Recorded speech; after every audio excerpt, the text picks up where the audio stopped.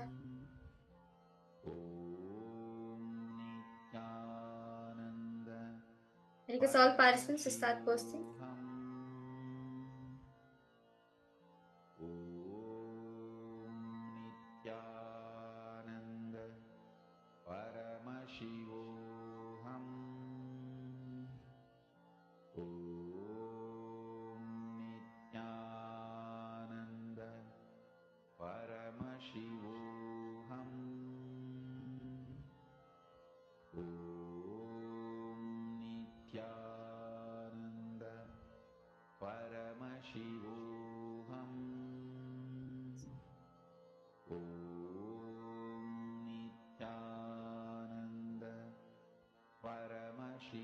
Yes. We didn't see anything Lingodbhavan. Actually, I do not very Lingodbhavan. You'll see slowly. It's a start. You just need to connect to Swamiji intensely. Swamiji will show you. So shall we see? Shall I reveal the answer now? Ma Margarita, do you want to share anything? What did Swamiji reveal to you? Ma Lucy Wong, Ma Smriti Shanmugam, do any of you want to share anything? What did Swamiji show you?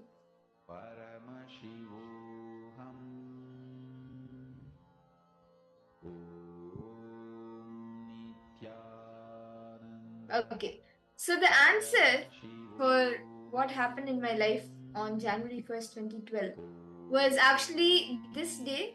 In the morning, I was coming back from a trip to Sri Shailam along with my parents and even my grandparents. We had gone to Sri Shailam, so we were coming back in the morning from Sri Shailam. We were driving to Tiruvannamalai for the Mission Day celebrations. Swamiji, the day he started the mission.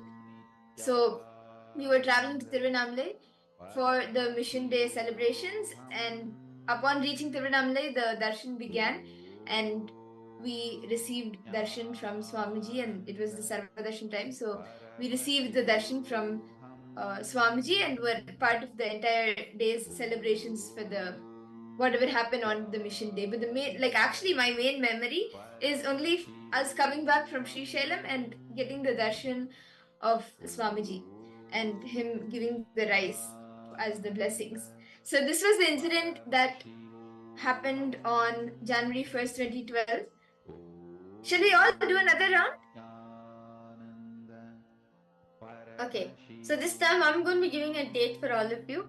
So I request all participants now to scan what happened on December 17th, 2014. Okay, I'll repeat the date. December 17th, 2014.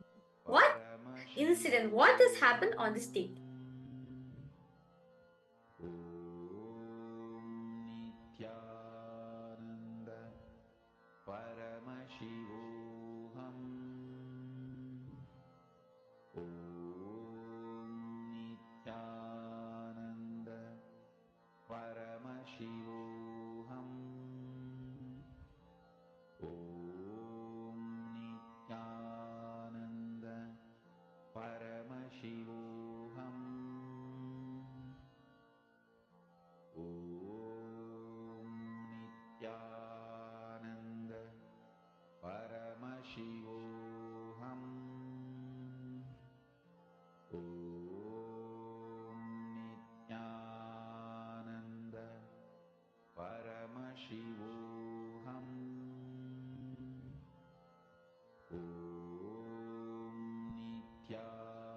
Intensely look with your three eyes into Swamiji's three eyes, and whatever appears to you in golden letters, pen that down.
Just relax. I request all the participants to now post in the chat. What did Swamiji reveal to you? What was revealed to you in the Akashic readings? Ma Anandalakshmi, Lingodbhavanaya, Ma Maluhya Mauna, Ma Margarita, Ma Lucy Wong, Ma Sumati. Each of you can post what was revealed to you in golden letters.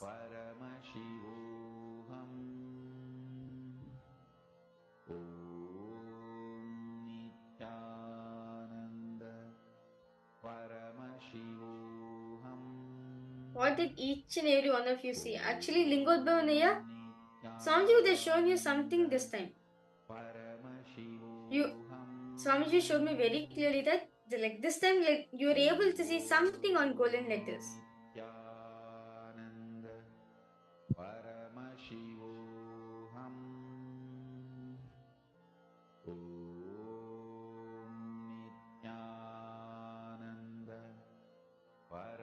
A lot of people were white.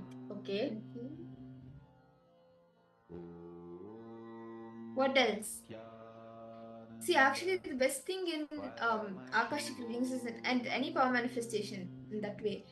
Paramashiva, Swamiji will reveal to you in the language you understand. See, in the Akashic records, in like where it is stored, it may be in Sanskrit, it may be in Prakriti, like the oldest languages.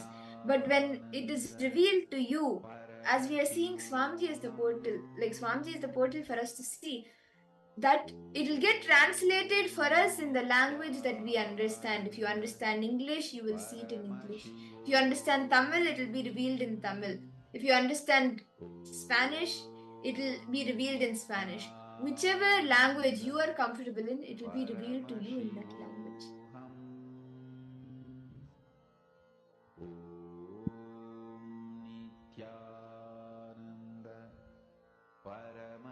Like some kind of celebration, okay? So, should we see the answer? Lingodbhavanaya, that Swamiji showed you here. I request you to post. Anything else? Yes, Margarita. Flowers. Okay. Aya, can you tell the color of the flowers we are able to see? Which color, or if you're able to see the type of flower also, that's great. But I request you to mention the color. Which color you're able to see?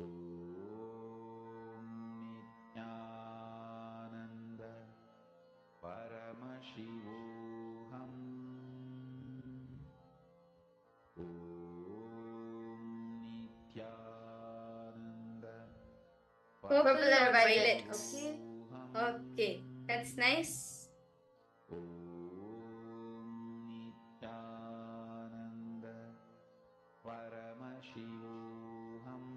Okay.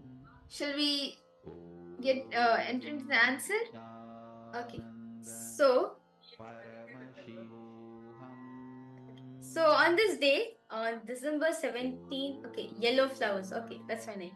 So it was on this day, December 17, 2014, right? It was Swamiji's Jayanti, and we were celebrating this in Cambodia. So yes, it was kind of a celebration where early in the morning we went to a waterfall, and Swamiji came, and Swamiji was standing there. And Swamiji took bath in that, and Swamiji told to take also take bath because this Ganga water Swamiji showed. Swamiji told us Ganga himself, Ganga Mata itself has come there. So Swamiji told all of us to take bath in that waterfall and come. And after that, Swamiji was sitting. Actually, before that, Swamiji was sitting in a basket full of flowers. It was basket filled with flowers, like especially this basket, not like a basket actually, but kind of like a swing. Swing, like how in the ancient, like in the Cambodia, like if you want to go little towards the traditional sides of Cambodia, like how the swings are made with like are made with bamboo sticks and like with the coconut trees, coconut leaves and everything, right? So Swamiji was sitting with that natural made swing, which was covered with flowers.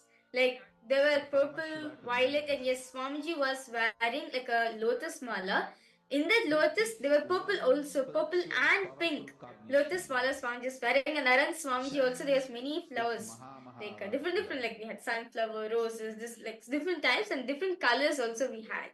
And like we can see right behind Swamiji is the scenario of the big waterfall. It'll be like such a nice, beautiful view of Swamiji.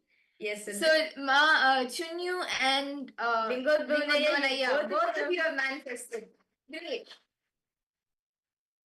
Okay. So, with that, shall all of us enter into the next session of the day? Mahavadya. Yes. Aya, how did you feel, Aya? Lingodvanaya, how did you feel? What did you experience? How did you feel you could At first, you're having a lot of self-thought. See, Aya, see, do not give power to your self-thought. See, only when you empower your self-thought so much. This is what happens if we lose the confidence within ourselves. Next time, Aya, just don't have any self-doubt. Allow Swamiji to flow through. You'll see that the more and more he flows through, the more and more excited you'll feel, the more and more complete. At the end of the day, you are going to experience oneness with Swamiji. That's the thing. It's nice to hear that. Kaya is feeling very excited. That's nice. So, with this, let's now move ahead to the next session. The next session is actually a very special session where Swamiji is going to be telling us, demystifying, decoding the truth of time. This is actually a very powerful webinar Swamiji conducted, which is how to conquer time. Very beautiful webinar Swamiji gave on time, how to manifest time, what exactly is time. Detailing Swamiji will be revealing. So let us now enter this truth, where Swamiji is going to be sharing mystical truths about time.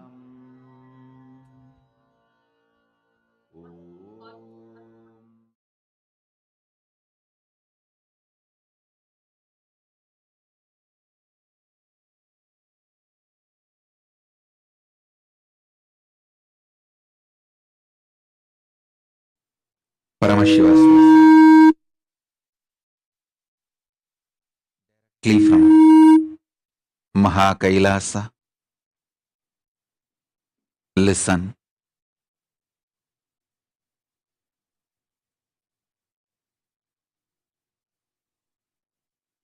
Time in its three dimensions: linear, circular, vertical. Time in its three dimensions: linear, circular, vertical.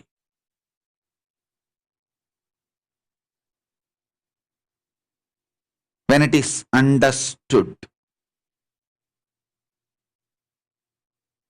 mere understanding and conscious decision to use it is enough to get all the boons, blessings, powers, including enlightenment from Paramashiva.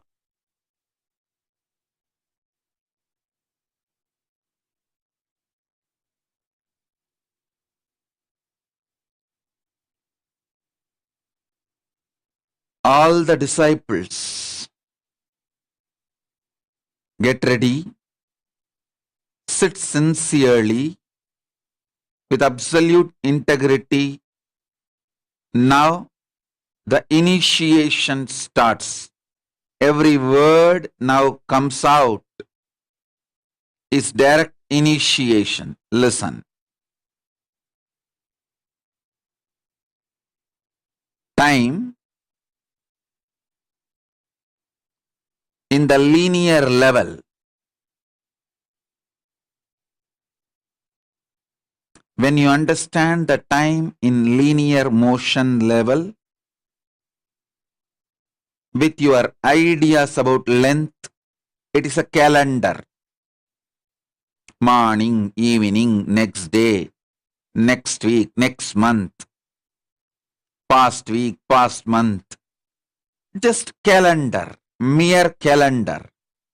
Time understood in the dimension of length is mere calendar.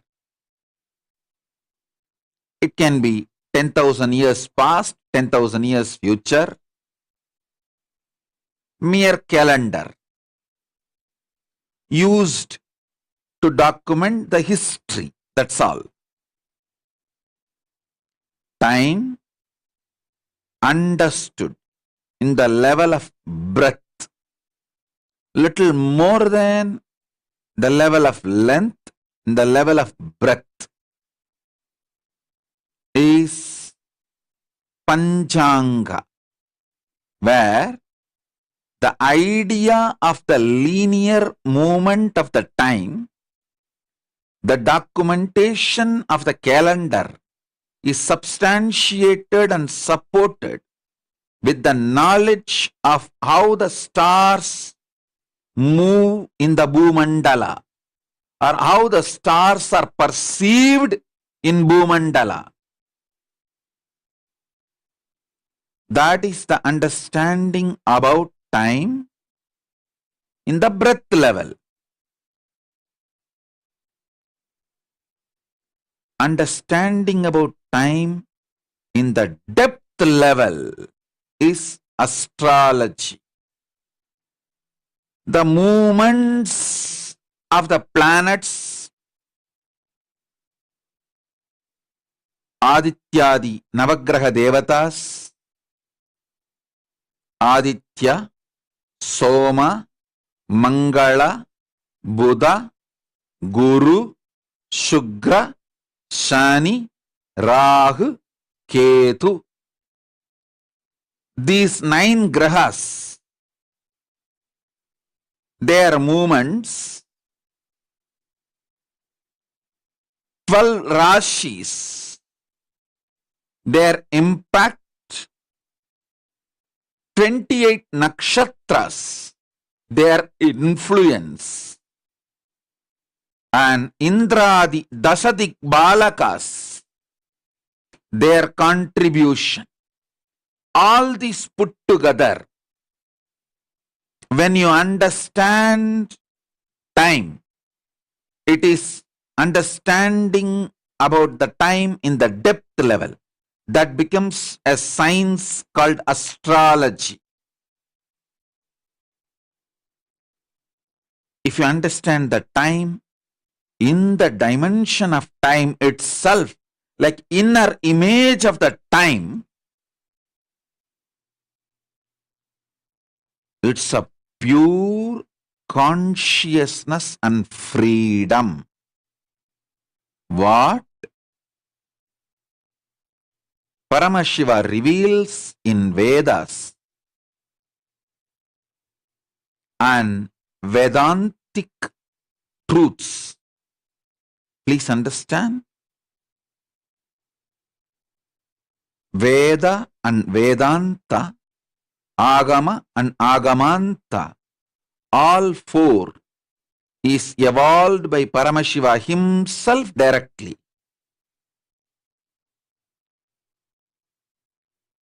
In the Vedantic Upanishads, Paramashiva gives clearly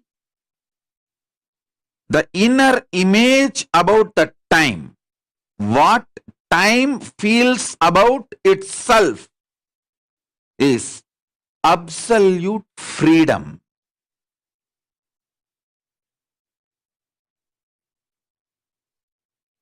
All human beings who take me seriously, all my disciples who take me seriously, note this point. If you spend few days without cell phone, any contact with the outer world, where you are all alone, you only know the sound of the silence and the nature, at least few days, It can be a week or a month, up to you. At least few days, if you spend, time will introduce itself to you. In the dimension of time itself, anyone who gets introduced about time by time,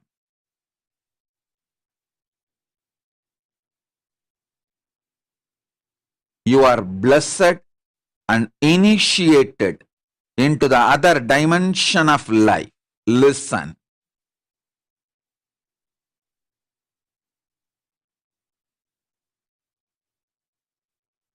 How much ever I try to convey, time in its inner image is the freedom you may try to imagine, visualize. But if you spend few days with the absolute silence of the nature, where only the nature's sounds speak to you, there is no other verbalization from the society, at least for a few days, you understand that time is freedom. Let me repeat. Time perceived, experienced, cognized just in the level of length is calendar. Time perceived, experienced, cognized in the dimension of breath is Panchanka. Calendar substantiated with the cosmic movements of stars, grahas. Time perceived and understood, cognized in the dimension of depth is astrology. All the impact on time and by time on you, all the impact time receives from the cosmos, its impact on you. Understanding this whole depth is astrology. Adityadi Navagraha Devata, 12 Rashis, 28 Nakshatras, Dashadik Balakas, their collective influence on you is understanding of time in the depth level. Time understood in the level of time dimension itself is freedom.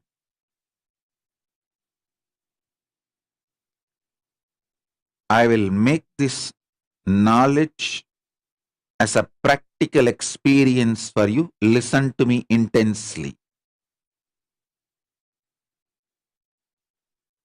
Listen to it intensely.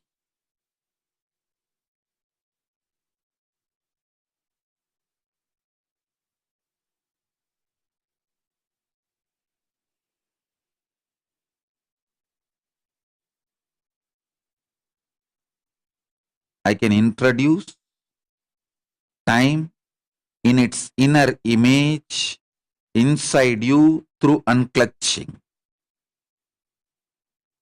I can make you experience the sound of cosmic silence, Anahata Dwani, inside you by unclutching you. especially my disciples who have given the spiritual GPA to me. I have the moral and conscious right to enter into your inner space and unclutch you. Whoever gives me that right, I will initiate you now, right now, and lead you step by step into the next level understanding.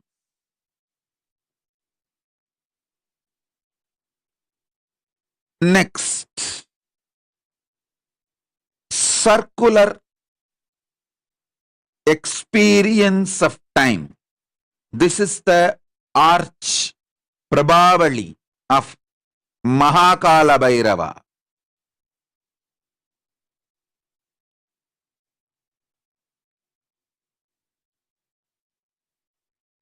Listen.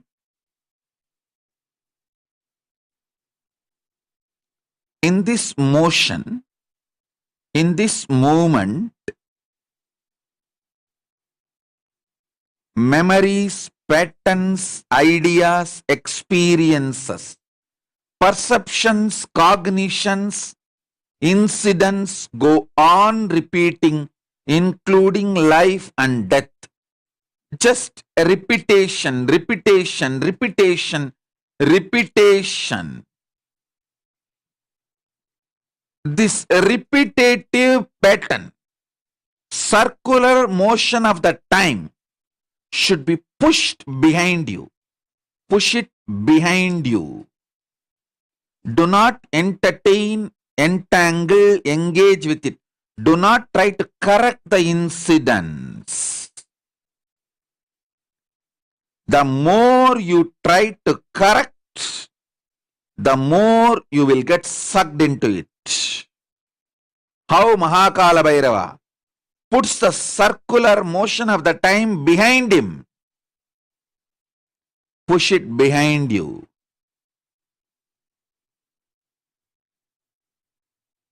Third, vertical time.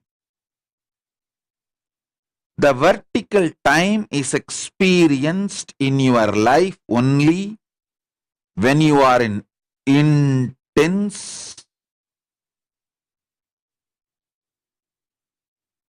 samadhi state.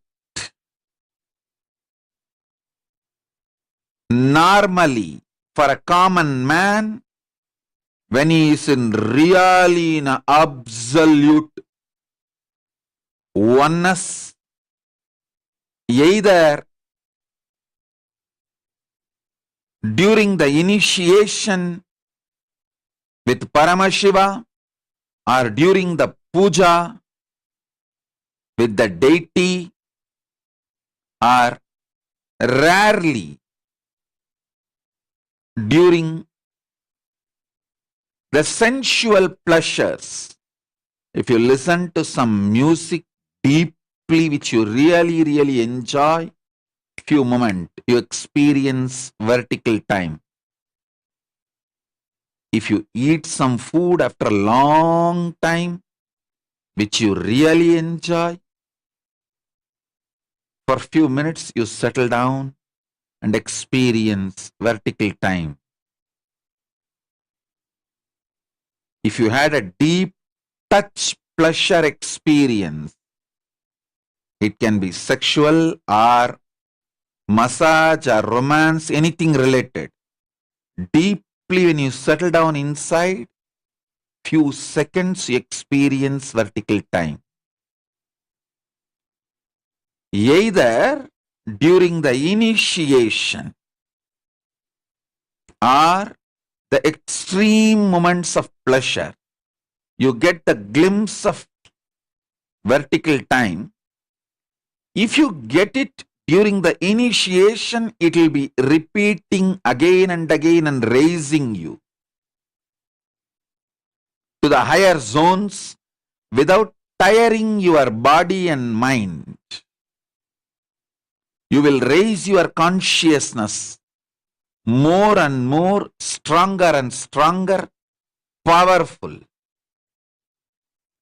With sensory pleasures, because the senses and its abilities are limited, the travel in the vertical time zone is restricted by the capacity of your body. That is why going through the route of the sense, 5 senses, pleasures, is less recommended. Going through the route of initiation, getting empowered by samadhi state, nirvikalpa samadhi state, is the most beautiful way of raising yourself to the vertical time zone. Listen.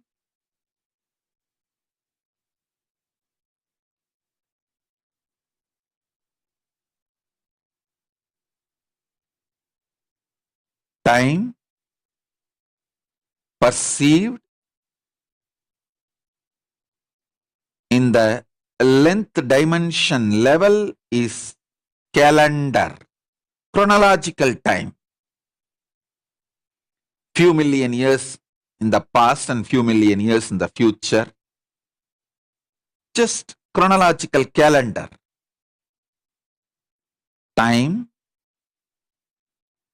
perceived and cognized in the breath dimension is chronological calendar supported, substantiated by the cosmological events, like the movements of the stars, planets, all that. Time perceived, the dimension of depth is astrology. How? The cosmological events and movements of grahas, rashis, nakshatras, and digbalakas directly impact time, and how that time impacted by the cosmological beings impact you. This science is astrology.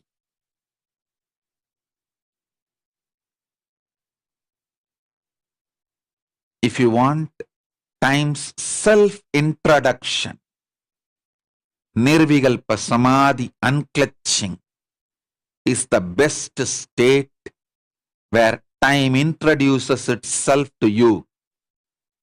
An absolute freedom.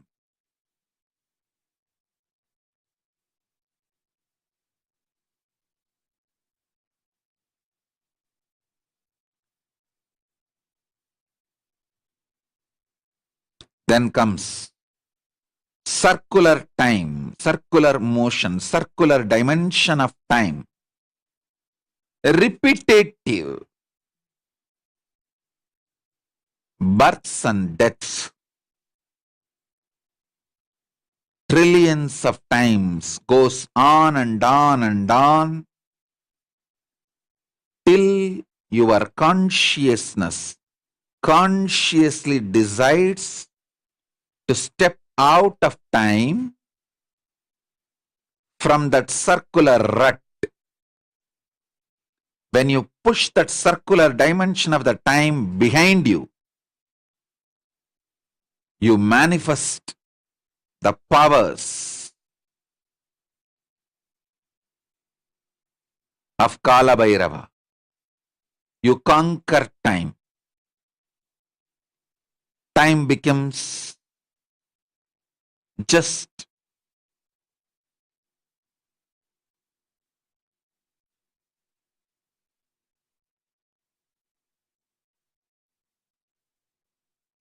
maybe I should say your servant. It does what you want. It does not bind you anymore. And time in the vertical zone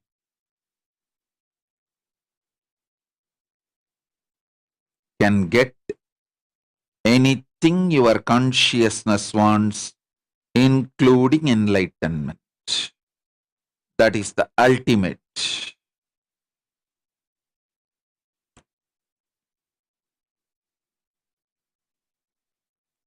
Time in the vertical zone is the Trishul Mahakala Bhairava is carrying.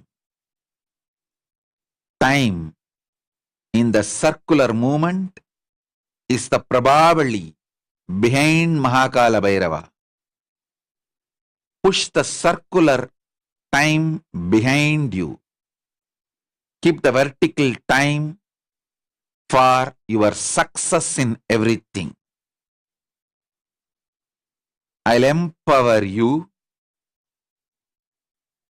with the time as power. Vertical time.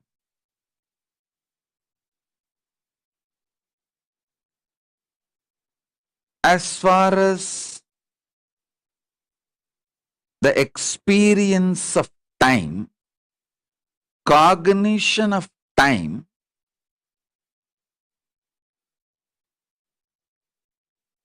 the moment you understand its various existence, its various dimensions of existence, its various levels of existence,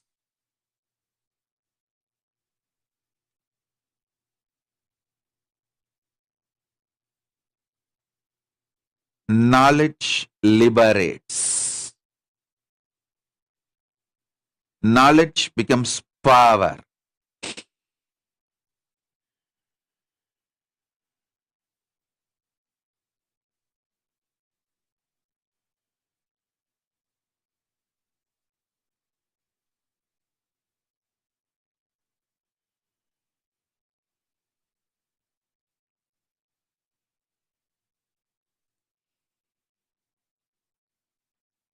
Krishna knows the impact of planets on the Mahabharata war. That knowledge, simple knowledge, he played with it and changed even the impact of the planets and made Pandavas one. On Amavasya, if the war starts, only Kauravas will win. But already both sides agreed on Amavasya they will start the war. So what to do? One day ahead of Amavasya, Krishna gives Darpana. Sun and the moon both got terrorized, frightened. Hey, how can Krishna give Darpana one day before the Amavasya? Is something wrong? I think somebody gave false information to Krishna. He need to be told that Amavasya is tomorrow. So both of them rush to Krishna. Before Krishna offers the pinda, they rush and tell him, Prabhu, you forgot Amavasya is tomorrow, but you are giving pinda darpana today. Did anyone misinform you? Krishna smiles and says, what is the definition of Amavasya? Sun and the moon said, when sun and the moon meets, planet Earth. Both of you are here. Today is Amavasya. Done. Go. Receive the darpana. Over. The knowledge he had about the time in the depth dimension, he just manipulated it and manifested what he wants. Listen.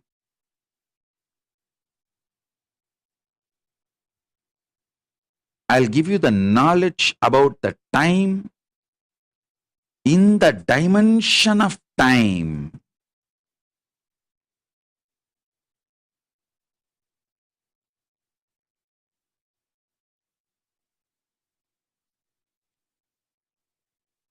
It means you will be protected forever beyond your self-doubts, self-hatred, self-denial. Understand? Beyond your self-doubts, self-hatred, self-denials, you will be protected. That is the power of the time. When you understand time in its time dimension itself,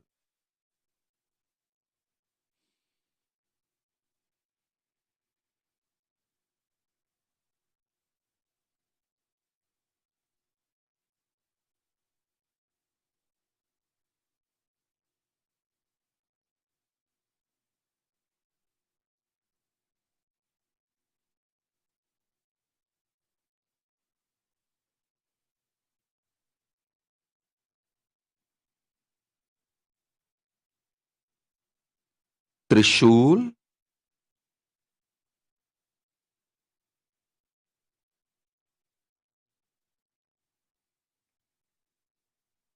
is vertical dimension of time.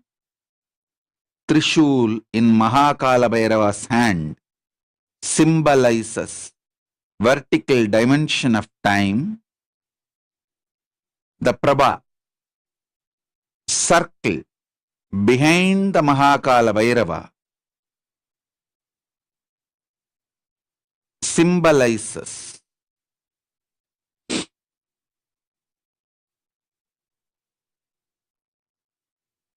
circular dimension of time. Circular dimension has no direct use for any seeker of enlightenment. If you are interested in enjoying the same pleasure, if you want the same husband again and again, same wife again and again, same birth and same type of death again and again, then go and enjoy the circular dimension of time.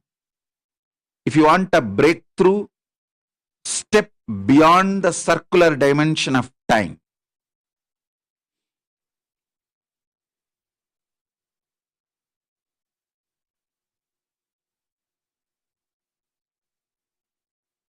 Vertical dimension of time removes brain fog. Listen to this word. Brain fog is blind spots and delusions in your life. Feeling stuck is nothing but brain fog. You know, you don't like that breakfast, but you continue to eat because you forget to remember the options. Forgetting the possibilities and choices you have to have a breakthrough is what I define as brain fog.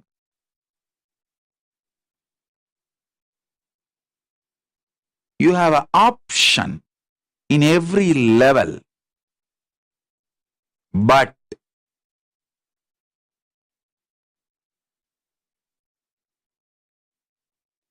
forgetting the choices, forgetting the possibilities, forgetting the options, not having the guts to use all the tools with which you are empowered. You are empowered with multiple tools and equipments. You have the power of greed, power of making yourself greedy or making others greedy about something. It's a power. Making yourself putting in fear, frightened, or you can make someone frightened. It's a power. You can inspire yourself, you can inspire someone else. It's a power. Not using all these abilities to have a breakthrough, not even remembering you have all these choices, is brain fog. Vertical time liberates you from the brain fog. Listen, the circular time keeps the brain fog alive. As long as you have the brain fog delusion, the lifestyle with brain fog, the circular time will have power over you. The moment you decide, you will use the choices you have in your life and break yourself from this repetitive, boring, tiring, circular motion of life, getting stuck, rut. Your life, if it is CCTV, video recorded 24 hours for 1 year, only less than 10% of your movements will be new. Whether the way you get up from your bed, or the way you go to your restroom, wash yourself, or the way you grab your breakfast, or the way you get into your car and go to office, till the way you come back to bed and do or don't do your bed rituals. The whole thing, only less than 10% will be new.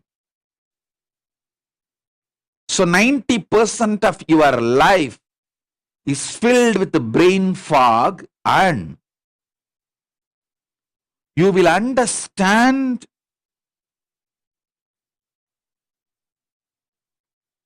very seriously why you are having that deep feeling stuck,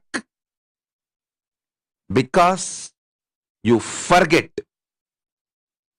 your possibilities, your choices, your abilities to break this boring, tiring, circular motion of time. Having a breakthrough, going for different choices, different possibilities, using different tools.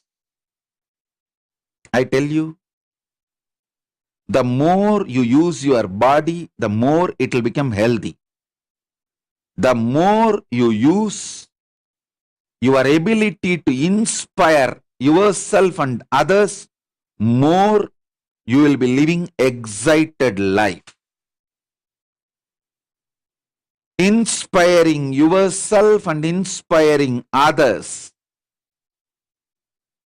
opens up so many possibilities, choices in your life.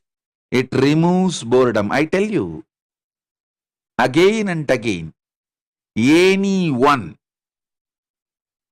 who does the work of KAILASA, especially enriching and causing, will be 10 times more productive. Just the other day, I received a message from one of our Sarvanyapeta Yajaman. Anyone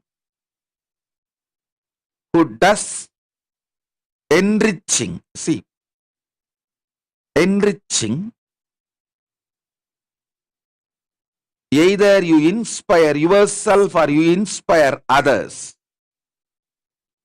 You break from the circular motion of life, the circular time, the excitement and inspiration and possibilities and choices opens unimaginable doors.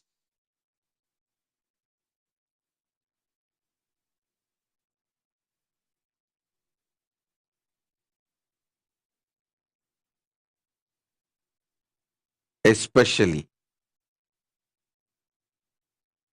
when you enrich yourself and others about KAILASA, it is directly injecting yourself and others with the nectar of Paramashiva. Paramashiva Amrita. Paramashiva Amrita.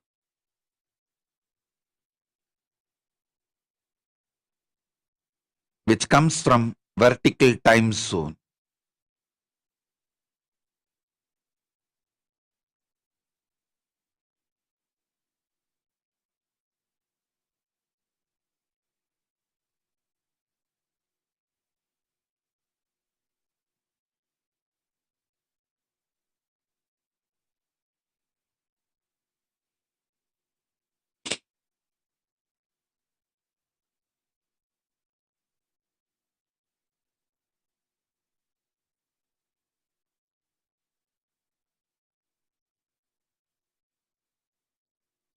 I have seen in my life people who want to get enlightened, who enter into the organizations which is already well built, comfortable, luxurious, cozy life. Like good rooms, good life, everything is there. From morning till evening, your routine is defined. They rot and die the worst death and waste their life. People who enter organization like us, KAILASA, alive. Here from scratch you need to build. Inside or outside. You are only given the spiritual tools and supported with ecosystem. For example, I have accommodation for more than 1,000 people in Adi Kailash. At least 1,000 people. And comfortable rooms, maybe at least 200 rooms we may be having, all put together. And other than that, the 1,000-bed dorm, so many things are there. But I always make sure when newly people come for enlightenment, either for sannyas or brahmacharya, I make sure they stay in the temple, start building from scratch. I could have built huge stone temples and structures long before. But I am building enlightenment ecosystem, not organization. I am not here for some real estate wonders, architectural wonders, just to create some architectural wonder, real estate wonder, to go gaga about. No. I am here to create enlightenment ecosystem. Once Paramashiva, my guru, Arunagiri Yogishwara, told me directly and initiated me. He said, all your ideas about whether you are qualified, whether you understood, everything only is in the level of length, breadth, depth, dimension. But time is beyond all these three dimensions. So the protection of Mahakala Bhairava, manifestation of Mahakala Bhairava, the power of Mahakala Bhairava is beyond all your self-doubts, self-denial, self-hatred. It is pure transmission through initiation. With this powerful cognition, he initiated me. Now,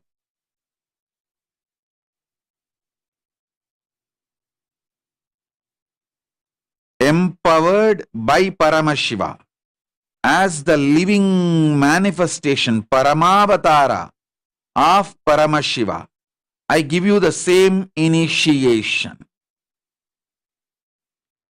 You will all experience the pure freedom, power of time.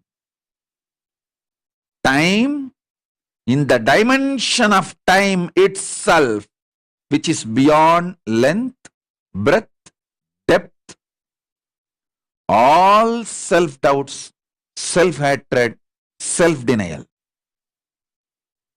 I channel that Paramashiva's initiation samadhi, nirvikalpa samadhi, through me into you all.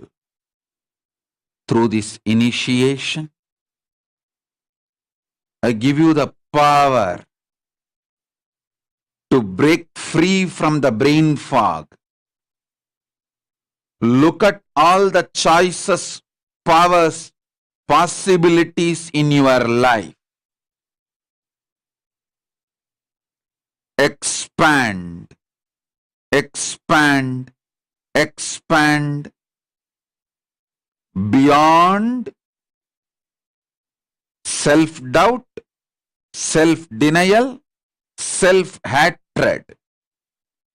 Time in its pure dimension of time itself is freedom.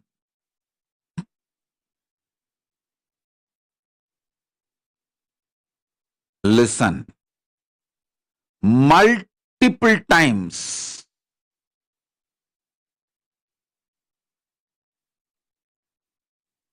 when people get my answers for their question, they feel, oh God, what a big breakthrough. I never thought that choice exists for me, that possibility exists for me. How I did not even look at that possibility which was in my plain view. How did I have so much of blind spots? Because you are filled with brain fog. Break from the brain fog.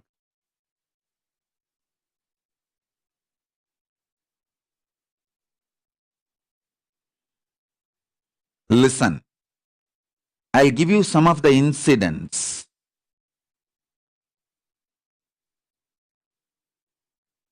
How people had breakthroughs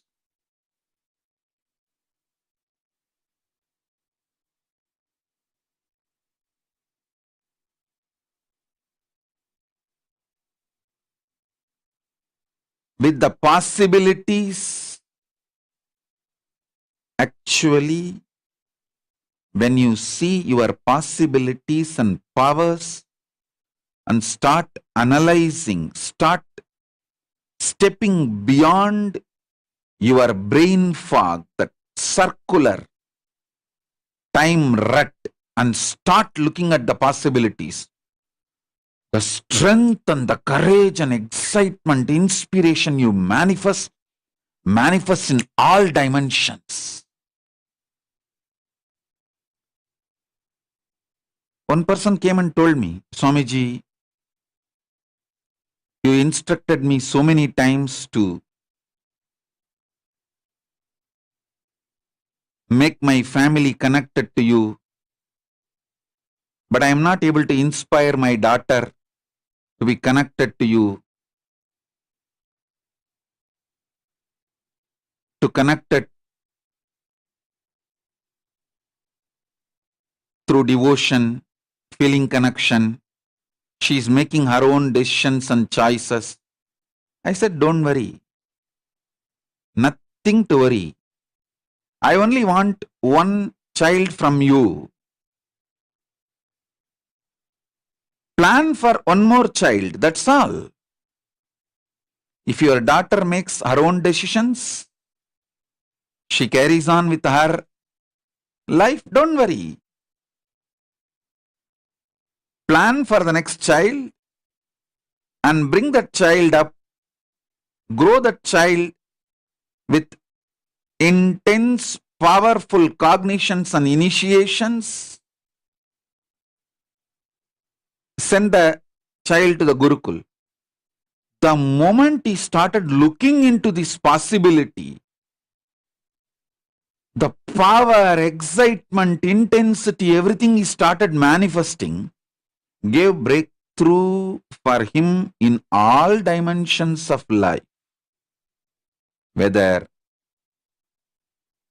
in his relationship, in his wealth, health, enlightenment, power manifestation. Because when you break this circular time, that rut of circular time, repetitive, frustrating, boring, tiring, unable to solve and handle the issues, that kind of a pattern and mental setup, and step beyond the new possibilities and excitement and inspiration. I said,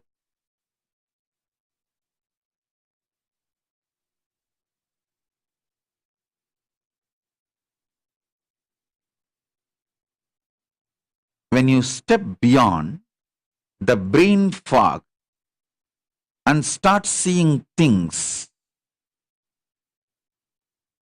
different world opens to you. He was shocked. He said, yes, Swamiji. How did I not look at this possibility? Why did I not think about it? I said, that's what is brain fog. You are not too old. You are young enough. Plan for the one more child.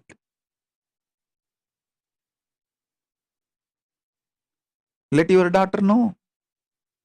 Swamiji does not want to disturb her decisions and freedom. Let her live her life. No problem. Plan for one more child. Bring that baby consciously and evolve, raise for the life of Hinduism and enlightenment. Send the child to the Gurukul. Over.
Nityananda, that was a powerful session where we all learned the how to decode time and how to decode time and space.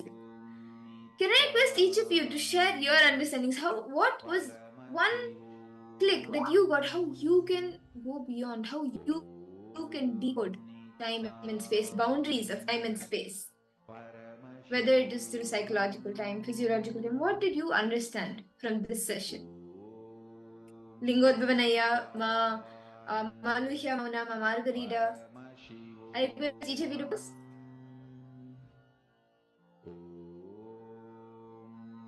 Nityananda Paramashivoham. How can you decode time and space? See, it is like brain fog. Swamiji revealed brain fog, right? That is like a blind spot and a delusion that you have in your life. If anything, we see like with brain fog. Now, for example, you're not wearing any glasses or any colored thing. You see things as it is. But brain fog is like putting like maybe a blue sheet or a purple, green, some like a colored sheet in front of you that makes you see the world around you green or blue. If you're wearing blue lens, then you'll see the world around you blue, and that is exactly how brain fog is. It makes you see everything like whatever delusion you are going through, it makes you see that. And feeling stuck is nothing but brain fog. You know you don't like that breakfast, you know you may not like something, but you continue to eat because you forget to remember the different options you have. If you don't like one meal, you have another option to make another like variety dish. But when what happens when you have brain fog? You forget the different options that are open to you, the different possibilities that are open to you. So, very beautifully in this session, Swamiji spoke about, right, the how to conquer time. The space and time layers Swamiji very beautifully expanded. Um, yes, Ma Mahulia, Ma Lucy Wong. Because all participants, suppose you are understanding, what do each and every one of you understand by this? Yes, Machanyu, Nityananda Ma. What do each and every participants, I request all of you to post, what do all of you understand by this?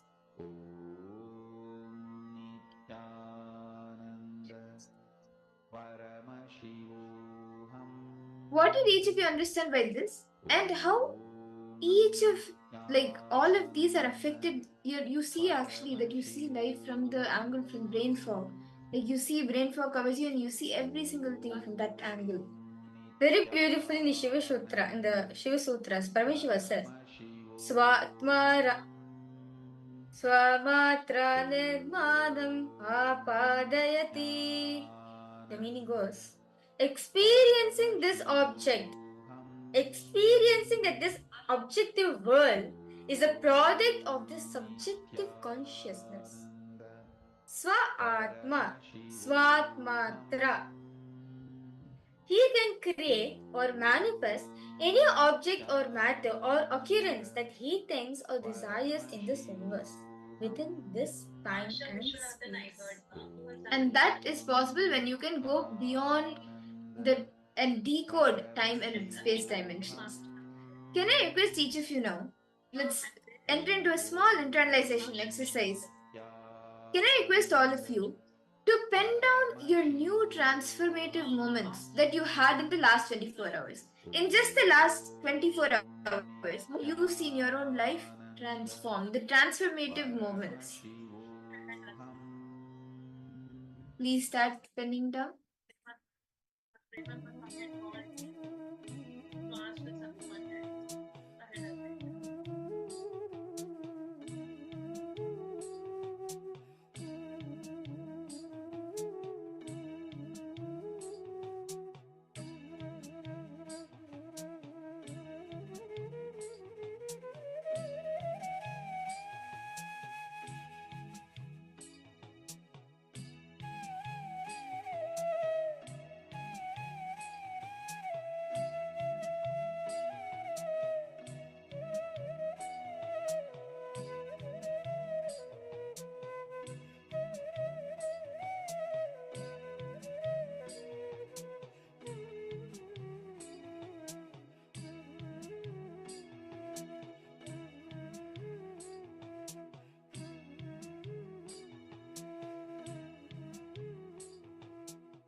I hope each of you have been able to write down.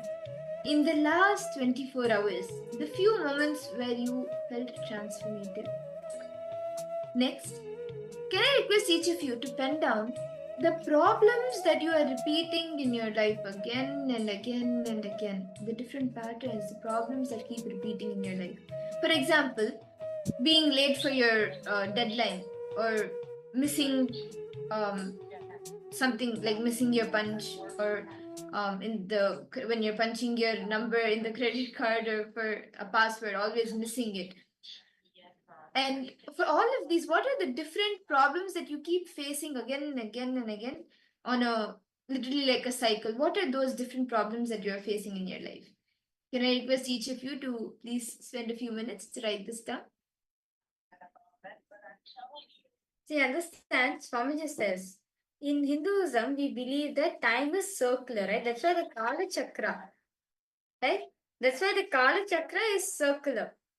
So anything which is repetitive, understand, if something is repetitive in your life, if the problem is repetitive in your life again and again and again, you are caught in you are caught in time. Now, for us to go beyond time, for you to go beyond time, right? For you to go beyond time, you have to break free yourself from the circle. Like, see, imagine. Okay, let's take this as an example. Okay, so now I have the bangle report. Okay, this is circular, right? This is circular. Now it's, so for example, if I start from here and if I go again, I'll come back to the same place, right? Again, I'm moving. So wherever, no matter where I start, I'm gonna come back to the same situation again and again and again. So the only solution for me to come out from this bangle, for me to come out from this loop, for me to come out from this time loop is going from it, meaning breaking free from this time loop, breaking free from this time chakra. So we request all participants now to identify all the problems that are repetitive in your life continuously. No matter whatever you've done, no matter completions you have done, no power manifestation, whatever you've done before. But it's keep on happening for you again and again and again. Write it down. Write this problem down detailedly as possible.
Nityananda. I hope each of you have been able to pen down the different problems that you face, that you are repeating on a loop in your life.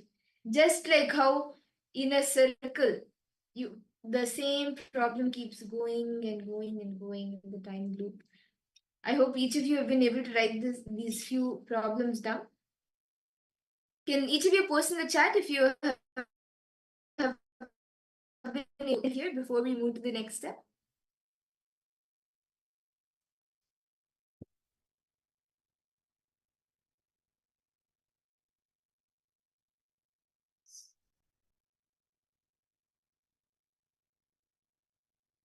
Any questions? Have till both these steps that we have completed, have each of you been able to write? Ma Anand Lakshmi, Ma Orietta, Nityanandam, were you able to write this exercise, Ma? Ma listening, Ma Margarita. Okay.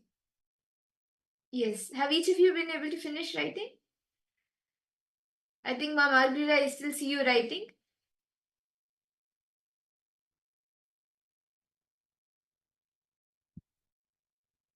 Shall we move to the next step?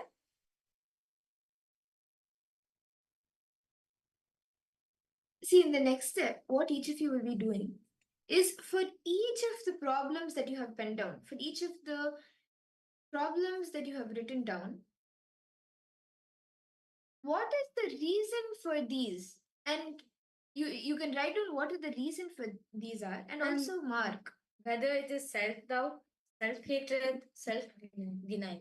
If, for example, you're being late for your deadline, what do you think is the reason of the impossibility? That I can't do it, I can't finish it. So where does it come from? Deep self-doubt. Understand, Swamiji says, the root for each of the problems which you're facing is either self-doubt, self-hatred, or self-denial.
I hope each of you have been able to finish writing this. Now, can I request each of you to look at all the choices, the powers, and the possibilities that you actually have in your life that is actually open for you? Expand it. All of these possibilities are open for you to expand, and also go beyond time, beyond your self doubt, beyond your self denial, beyond your self hatred. And you have the possibility to bring completion for each and every areas where you have bent down. All the areas that you have bent down, you can bring completion to those areas, going beyond all your STHD. So can I request each of you to just internalize that this completion is possible and declare that you have the different choices and possibilities open?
Nityananda. I hope each of the participants, all of you, were able to do this step and understand how there are multiple choices open for you, there are possibilities open for you. All you need to do is go beyond your STHT and conquer the time layer that is there and remove the brain fog that is stopping us different possibilities, the different choices that are open for us. And now, with that understanding that you have multiple possibilities open, shall we all enter into the power manifestation? Knowing that you have multiple possibilities, even for power manifestation, just because you may not be able to do one, that does not mean you cannot do the other. Swamiji manifests in multiple ways in different dimensions, and he will manifest for you whatever is best for you. So from that space, can we enter into the power manifestation? We will be doing another exciting round of Akashic readings. Can I request each of you to please bring your Atmamurti, your Aushada or Jnananjana, and you can settle down. And all the participants not on camera, I request all of you to please come on camera. Nityananda, Ma Fatima the Hestani.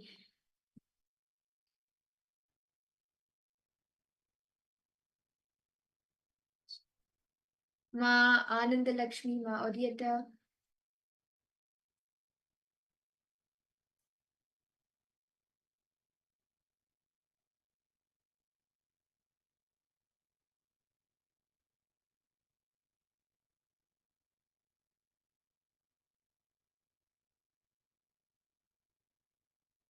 Okay. So in this round, all of us will be manifesting. Yet again, we will be giving you a specific date. And all of you will, or actually, let's do one thing. I'll be telling you an incident, and all of you will be scanning which date it was on. So this is what we will be doing in this round. Are all of you excited? Ma Anand Lakshmi, Ma Orietta, Ma Fatima Dehastani, Ma Sharma Muse. I will be, myself from Ma Virja, we will be giving you an incident. And you will be seeing through the Akashic readings what date that incident happened.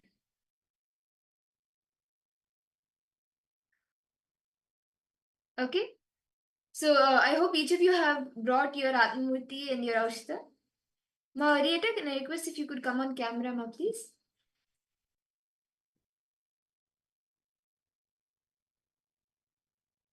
Understand, Swamiji is the portal for you to connect to the Akashic readings, to access the cosmic archives, which holds the past, present, and future. Any information from the past, from the present, and into the future is in the Akashic records.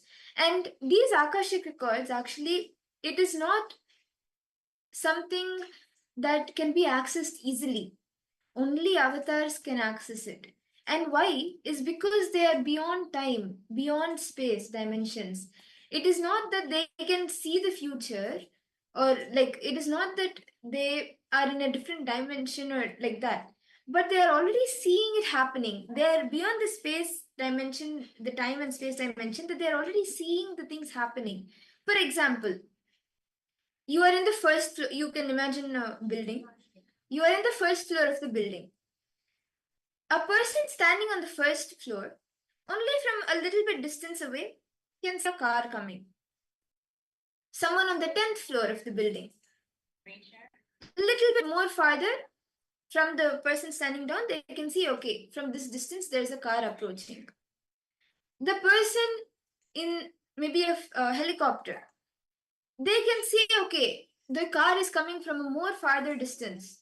They are already seeing that this happening is occurring. They're already seeing it happen, and that is why they're able to tell what is coming up in the future.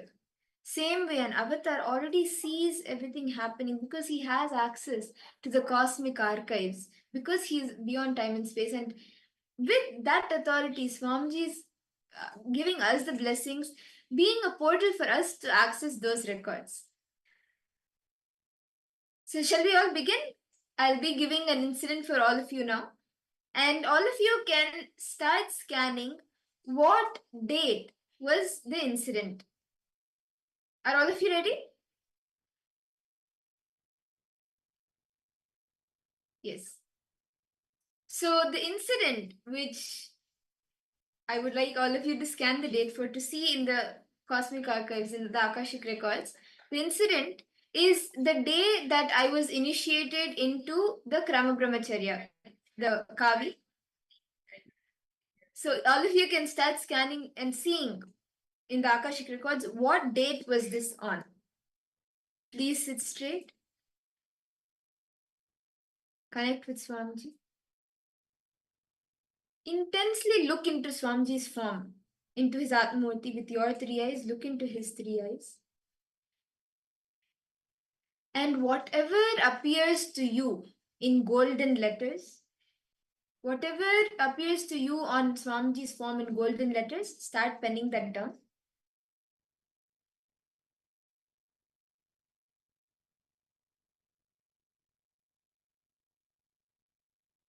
Please start.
Nityananda Paramashivoham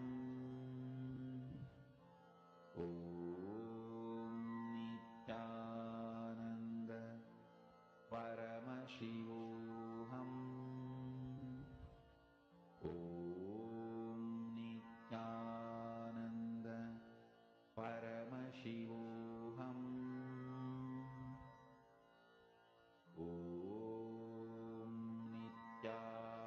Nityananda Paramashivoham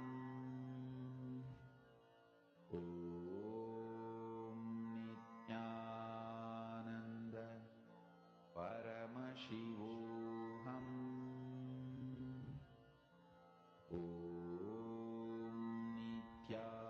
Nityananda Paramashivoham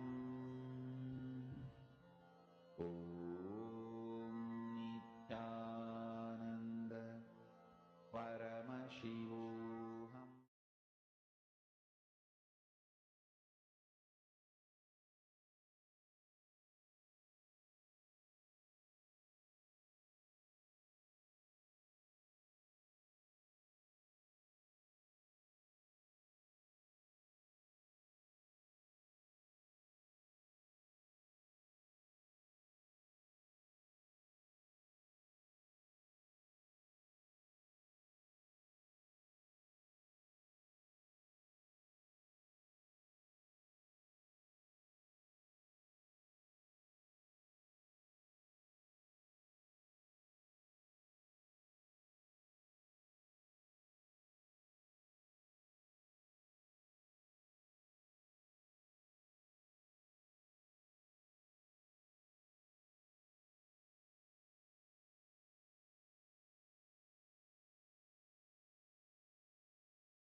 Yes.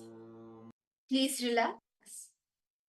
Now, I request each of you to post in the chat what exactly was revealed to you in golden letters in the Akashic records. Can I request each of you to post in the chat? Ma Ananda Lakshmi, Ma Orietta, Ma Lissy Wong, Ma Margarita.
All of you can post the answer in the chat. What were you able to see as the answer for this round?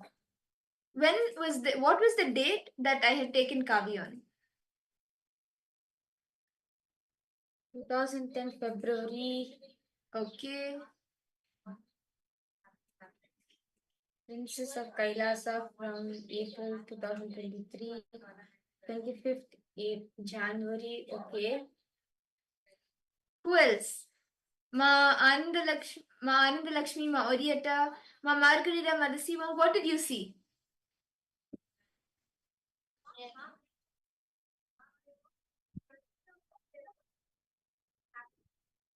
Okay. So shall I tell the answer? The answer was March 2018. Okay. yes, Ma Dasiva, March 2018. Okay. Anyone else before I reveal the answer? Okay. So the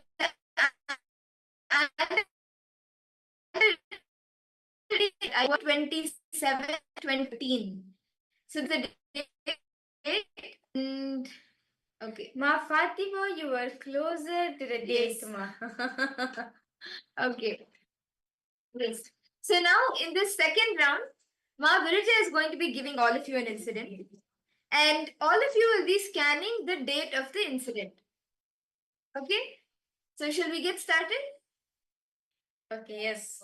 So for all the participants, so the date which I'm going to give for all of you is actually there's so many. Okay.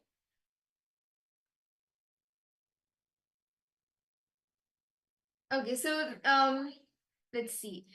You can Okay, so now I remember. Okay, so there's this one incident where I was doing demo in front of Swamiji and Swamiji called me on the stage.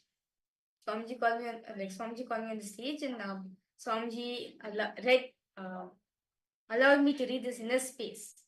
Basically I did the so I'm just doing a third eye test on me. So he was checking my power manifestation. So which date was this?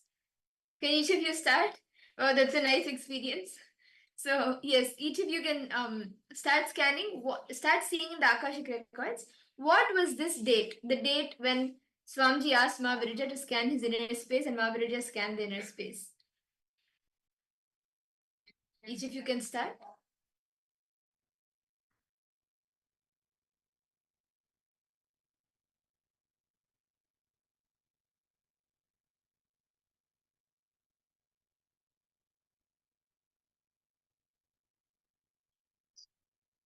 never mentioned information. So when you're doing something application, when you attempt to do something else, to say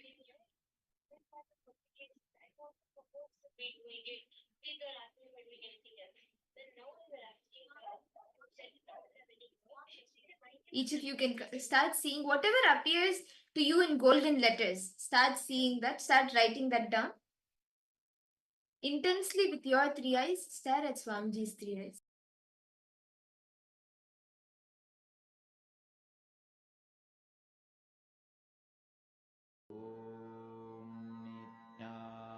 Nityananda Paramashivoham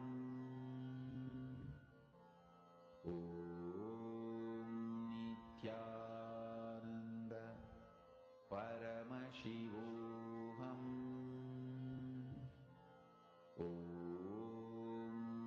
Nityananda Paramashivoham Nityananda Paramashivoham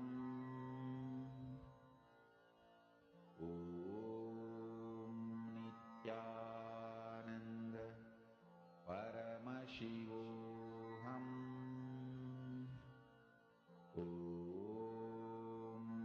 Nityananda Paramashivoham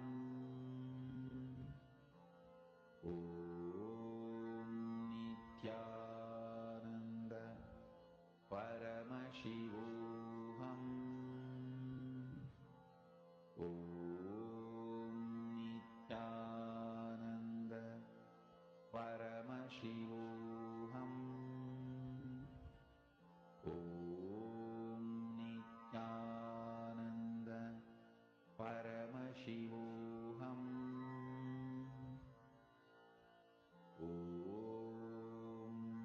Nityananda Paramashivoham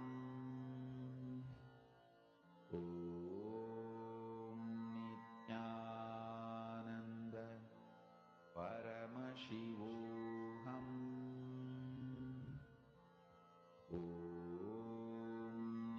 Nityananda Paramashivoham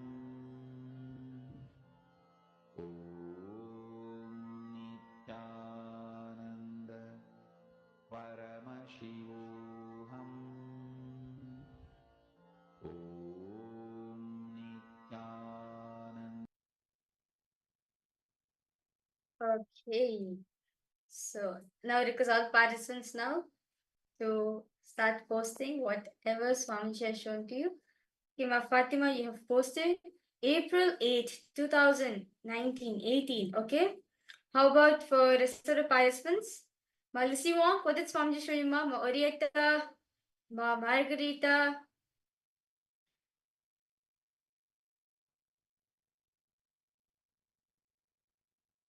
How about the rest of the participants? What did each of you see? What date when Ma Virija read Swamiji's inner space? When Swamiji asked her to read his Swamiji's inner space, what was this date?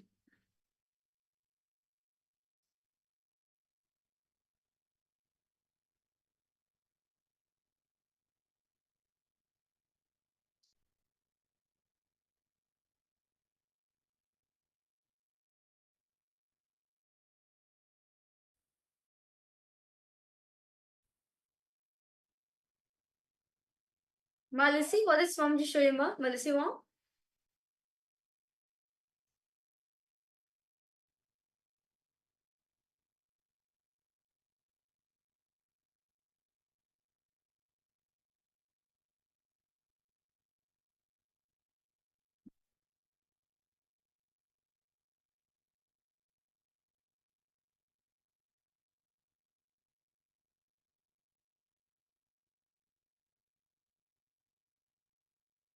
Oh, no problem, no problem. Okay.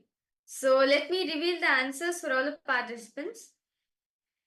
So it was February 27th, 2015. So 2014.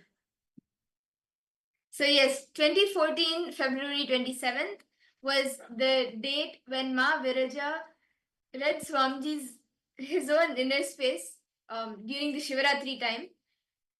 Swamiji called her on stage and asked her to scan his inner space, the word that he's holding in the inner space, and Ma Viraja scanned that. So that's a very nice experience. And yes, so now with that, shall we all enter into the next session of the day, where we will be understanding more about conquering time. How can we conquer time, the time dimension?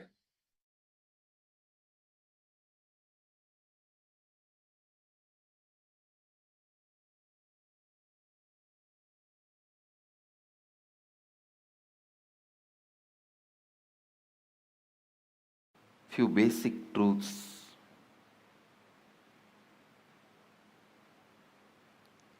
Please understand, every sacred secret, every sacred truth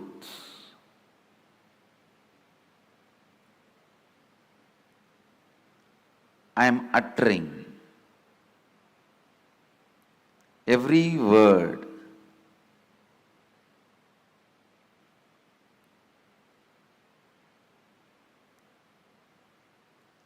need to be internalized and internalized.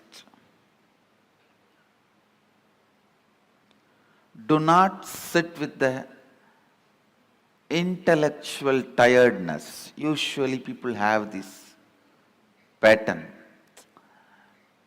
Tell us finally what we should do. No, things don't work like that.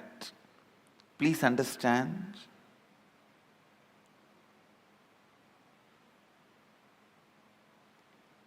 Every word I am uttering matters. I'll give you a small example from my own life.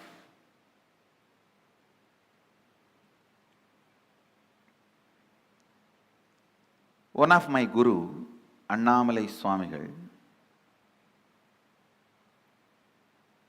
in course of conversation he told me that we are not the body, we are beyond pain and suffering. When I was sitting alone and contemplating about it, we are not the body, we are beyond pain and suffering. What does he mean by it? I actually experimented. I took a knife and cut my thigh to see whether we have pain or not.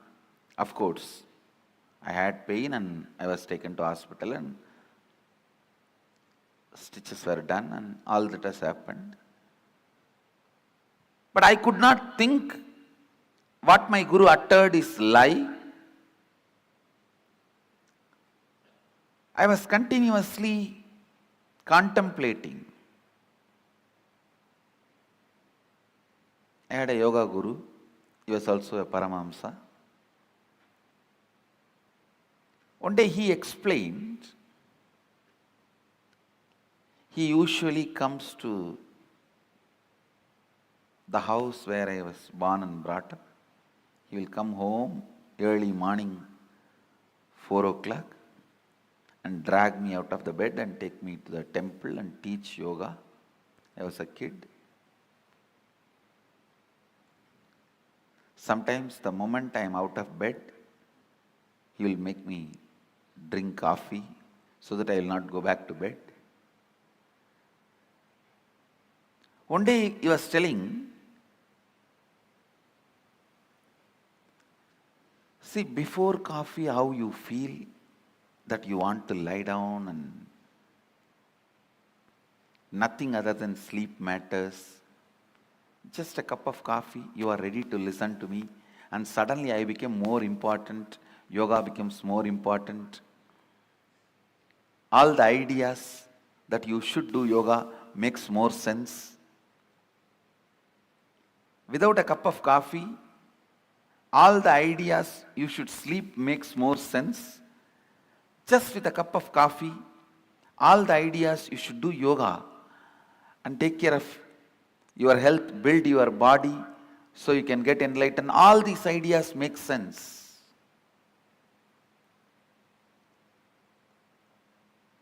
he made a very important statement which I want to translate in English for all of you.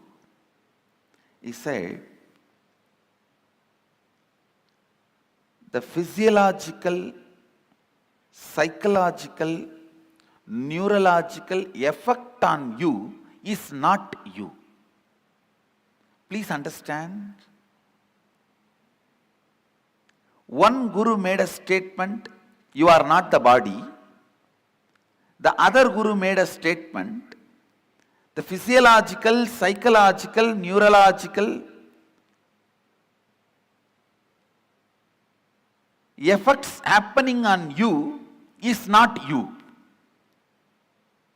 How many of you click with that second statement? Actually, both statements finally mean the same, but the second statement suddenly made so much sense to me. Yes. Please understand. Because I could see my seeking is not just equivalent to a cup of coffee, but a cup of coffee can make such big impact. It can just drive away the sleep,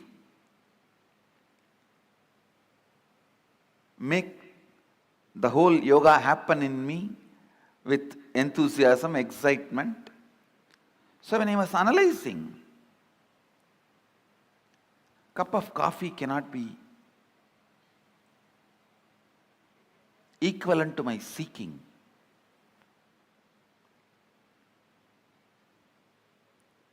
Or equivalent to me.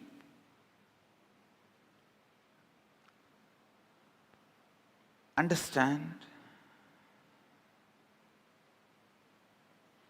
The idea he conveyed to me, my yoga guru, is whether you have the feeling sleeping is more important, that is my first priority, I don't care about anything else, or you feel no, after a cup of coffee, the thought current, no, I have to be doing, this has to be done for my enlightenment, for my growth.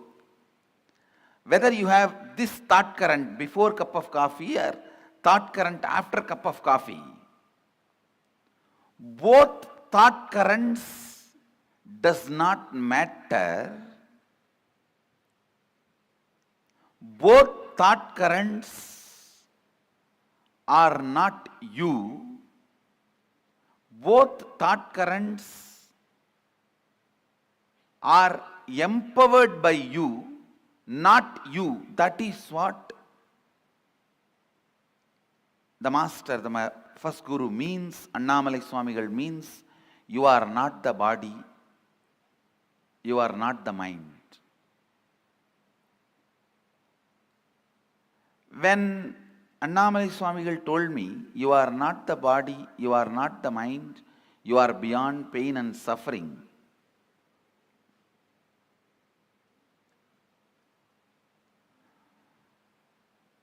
the statement did not make sense for me. But when my yoga guru explained,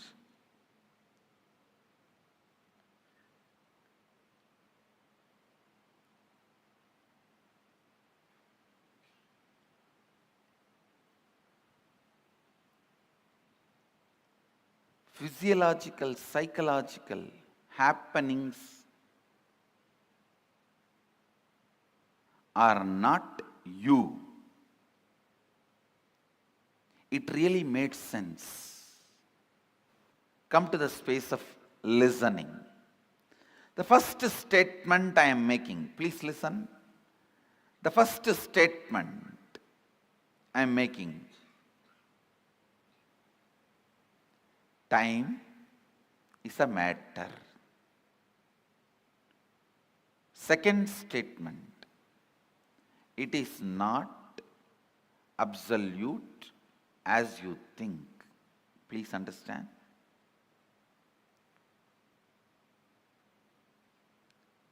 Now I will make these statements into your experience.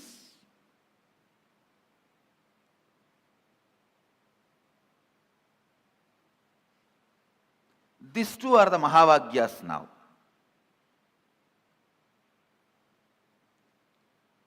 When you perceive this world through this body, you can never doubt the authenticity of this body or the authority of this body. But when you are perceiving the dream world through the dream body, this body does not have authority over you. Please understand.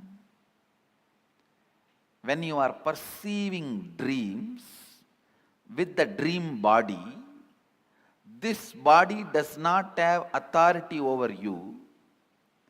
Same way, when you are perceiving this world through this body, the dream body does not have authority over you.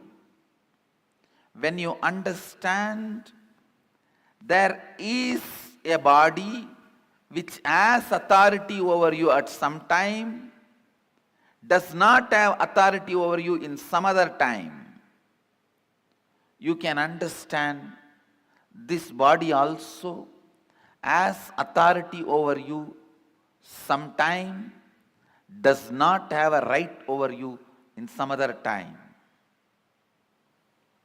Listen. As long as you perceive this world through this body, you think this has authority over you. You can't understand a space without this body. Same way, because you are constantly perceiving the world, because you are constantly perceiving your reality through time, you think time is absolute and it is truth, just like how you feel your body is truth.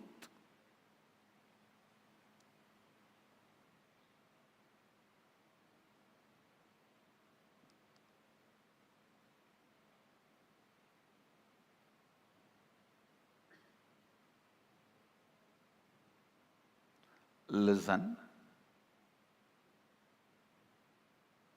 I'll repeat the essence.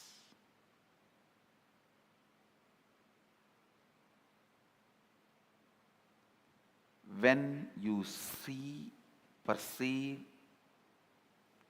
this world through this body,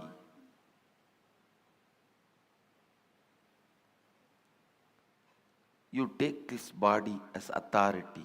Sometimes you question this reality, but not this body.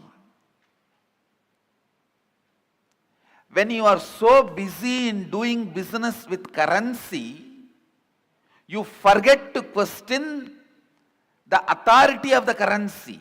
That itself is a myth. When you are doing business using diamonds, you forget to question the authority of the diamond. You are so busy in giving 100, taking 50, giving 200, taking 400.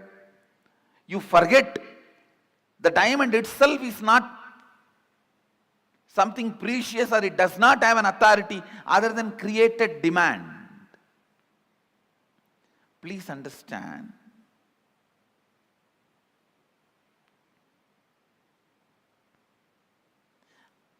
I am not questioning, I am not saying don't do business. All I am trying to tell you is understand the stupidity, you can play with it beautifully.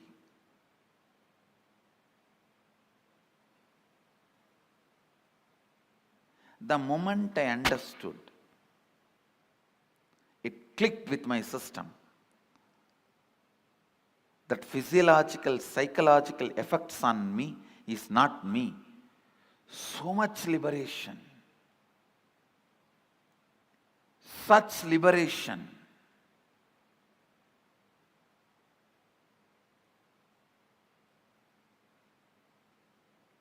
Such a beautiful space.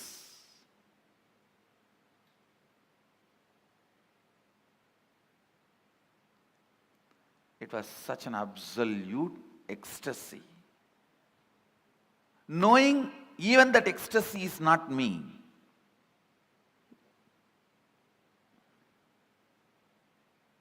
When you know even the joy happening in you is not you, the joy stays with you permanently. All joys disappear the moment you try to grab them.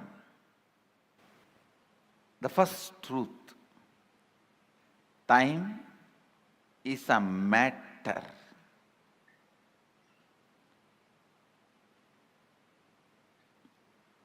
And it does not matter. Time is a matter and it does not matter.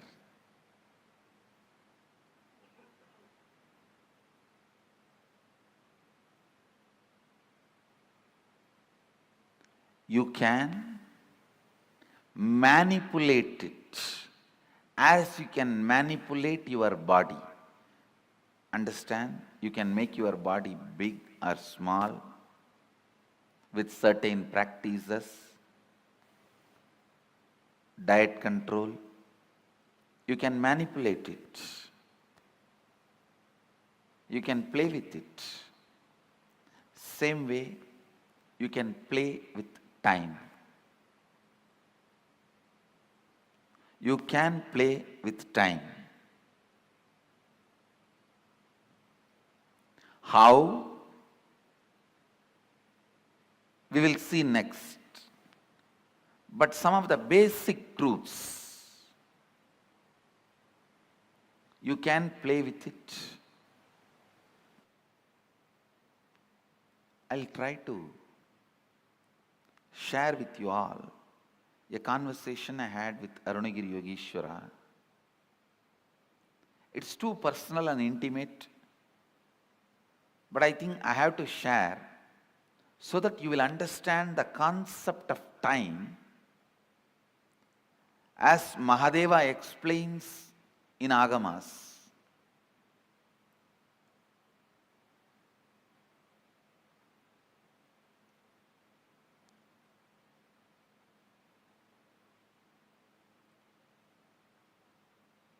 One day I was sitting and talking to him. I was just so much in love, awed by his presence. It will always be for spending time I will be talking. There is nothing serious about what I am talking to him. That is why how much ever I try, I am not able to recount or recall everything I heard from him. Very less only I am able to recall, because all the time I was only awed and just I want to spend time with him. That was the purpose. So talking is only secondary. I was talking so that he will not get up and go. To make him sit, I have to talk. Listen carefully. The conversation was about time and space.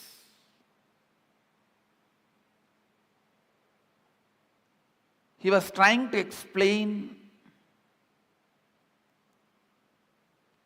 time and space to me.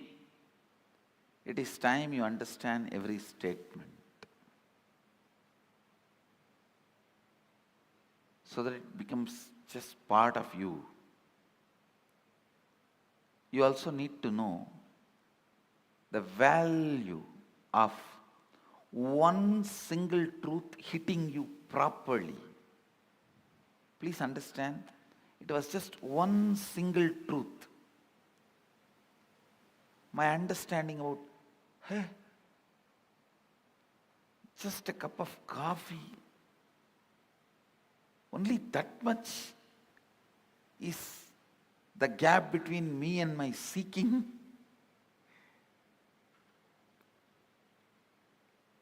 It was such revelation.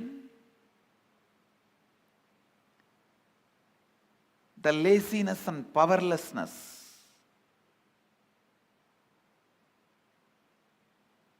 and the powerfulness I felt after a cup of coffee,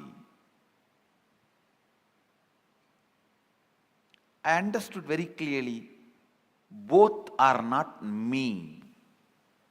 I am something beyond this too. Just that one understanding liberated me forever from all the physiological and psychological ups and downs. Never ever I had any respect for the physiological, psychological ups and downs in my system. And you don't know what great liberation it can be. The discussion was about time and space. I was asking him,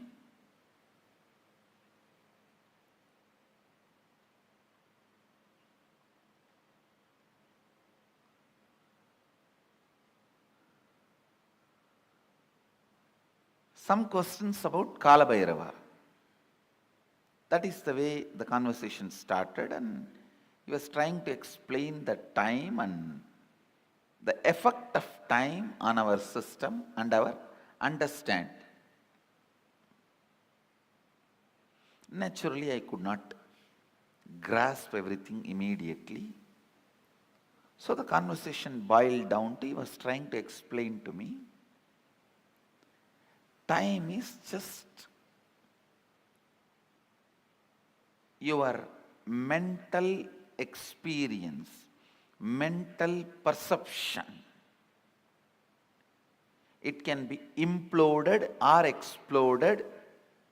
Listen, it can be imploded or exploded as you want. So naturally it was too much for me. Then he touched something in my very personal life and explained. Of course, it is a very intimate conversation, but I'll share it with you all because it will do good to all of you. I had the problem of bedwetting as a child. So, when I was talking to him, it was around maybe I was 11. At that time, I used to have that problem of bedwetting. He just picked up my hand with a lot of care. He was trying to guide me, asking, when you have a bedwetting, what goes on in your dream state and deep sleep state? I slowly described, I contemplated and described. I used to feel first my bladder is full. Then I'll feel in the dream that I am in a restroom and I should relieve myself. And then in next few minutes, I'll only feel my bed is wet. I explained the step by step. He said, exactly, this is time. Please listen. It was such powerful click for me. I'll tell you exactly what he said. He said, how the moment your bladder is full, your brain can create the restroom which is not there and give you the comfortable feeling you are protected, safe, you are in a proper place, please relieve yourself. Only after that signal goes to the body, the internal organs decide to relieve and relieves itself.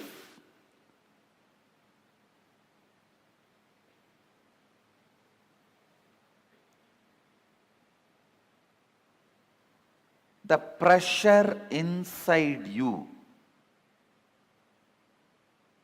to perceive something, to have some experience, creates the concept of time and gives you various experiences. Pressure inside you, that bladder is full, creates the restroom ambience in your brain, which is actually not there, but gives you a comfortable feeling, you can relieve yourself. Same way, desire to have certain experiences, that pressure inside you creates time which is not there and gives you various experiences. I'll try to convey much deeper the same truth further. Now you understand this much. The whole idea of time is your will and decision. I can give you 100 examples. When you are sitting with somebody whom you like or doing something which you like, your passion, you don't know how the time passes. Time gives you a different experience about you, about life, about world. But when you are sitting with somebody whom you don't like, or when you are doing something about which you are forced, time gives you different experience about yourself, world and life. This one small example I have seen in my own life. Morning 5 o'clock, early morning 5 o'clock to night 11 o'clock, I'll be sitting with Arunagiri Yogeshwara. I don't know how the sun rises and sun sets, but at night, few hours when I need to be in the house, away from him, I'll move the clock 10 times, thinking that it is not moving, it has stopped.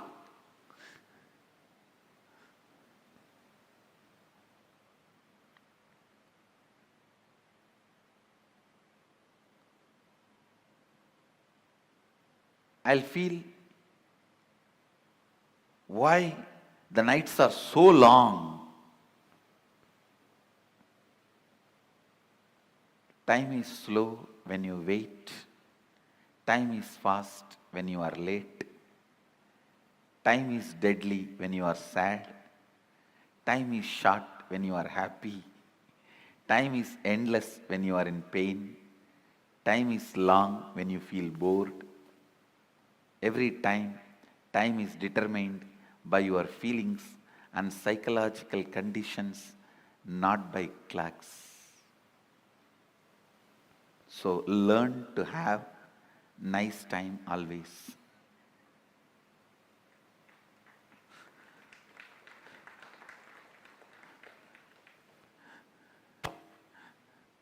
Whatever now I am sharing, most of you may know that ideas, nothing new. But I am trying to set the context so that I can lead you into the deeper understanding, especially the experience to make these understandings permanent.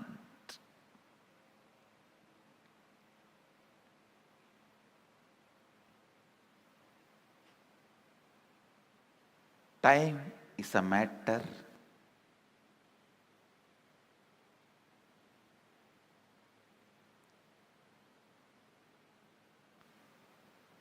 it does not matter.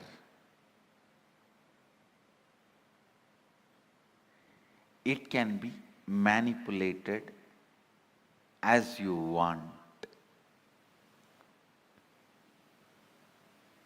You can play with it as you want. One more understanding I received from Arunagiri Yogeshwara about time.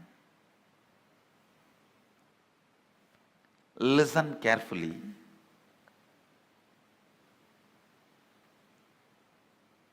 The whole life is just a vast canvas. Space is the canvas.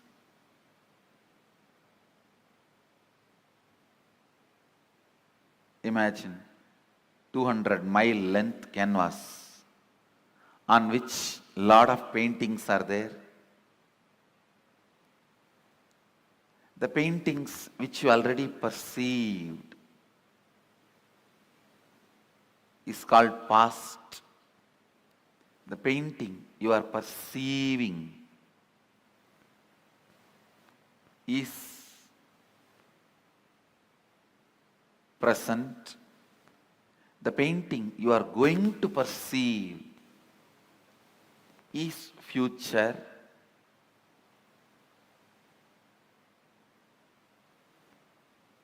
But the truth is all three exist. All three exist.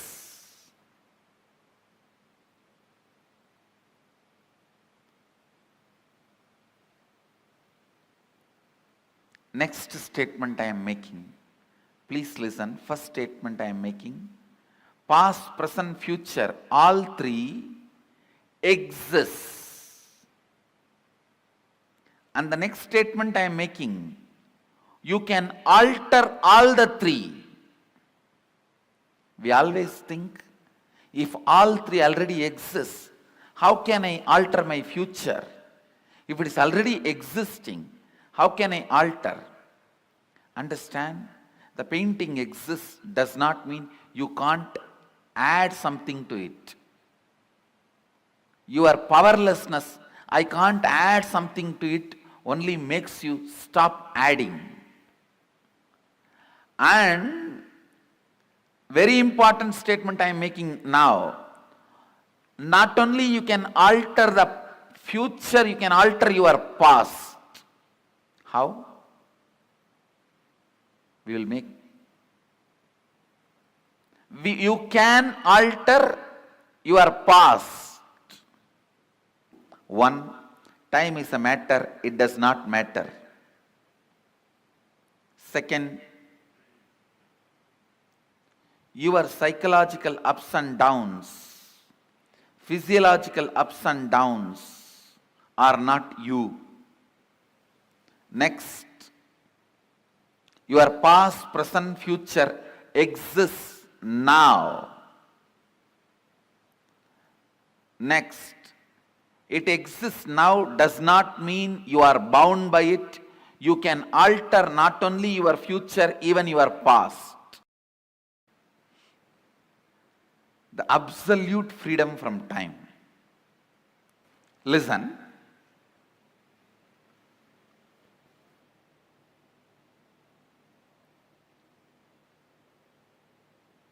Consider this line, straight line, as present moment.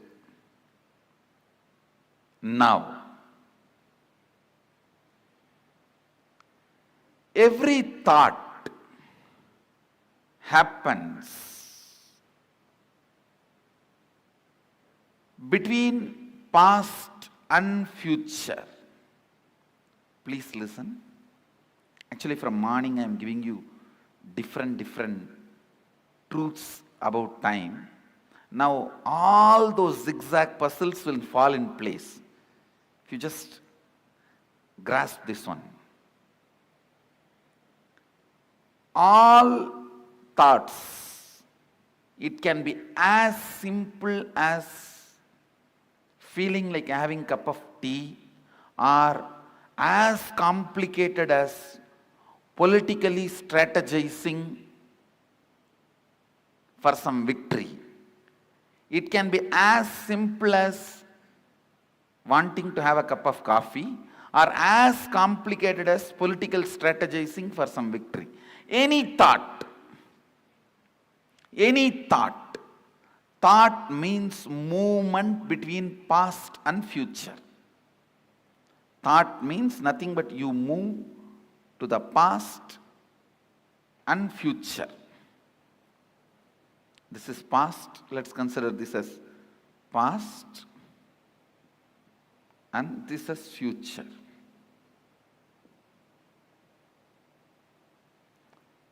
The center moment, present, where the present meets the past and future. That moment is now.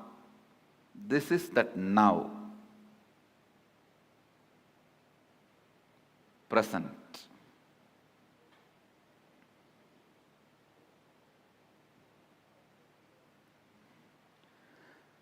Understand, if these lines symbolically represent time, means this board is the space.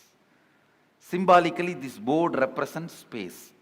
On space only the whole time happens. Space is the most subtlest matter on which the play of time happens.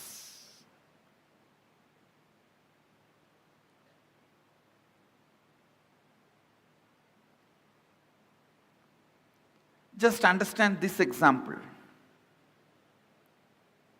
Your movement between past and future is thought. Like you jump from here to there to here to there to here to there to here. That is what I call your perception about you, life, your existence. Your existence is nothing but the movements.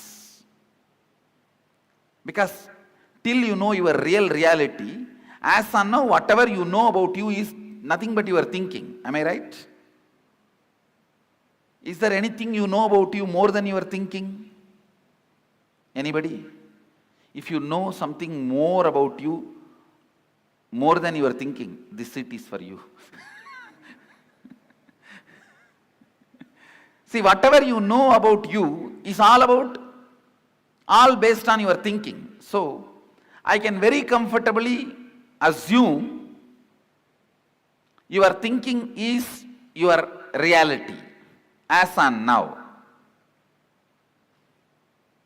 Am I right? So, it is all about you jumping into the past and future, past and future, past and future. That's all is your thinking. That's all is your, what you call as you. See, what I call as you is much beyond than what you call as you. So now I am talking about what you call as you. It's all about movements between the past and future. And I want you to know, it has a direct utility in your life's balance sheet. So please don't think it is some philosophy, it is some metaphysics, it is some intellectual stuff.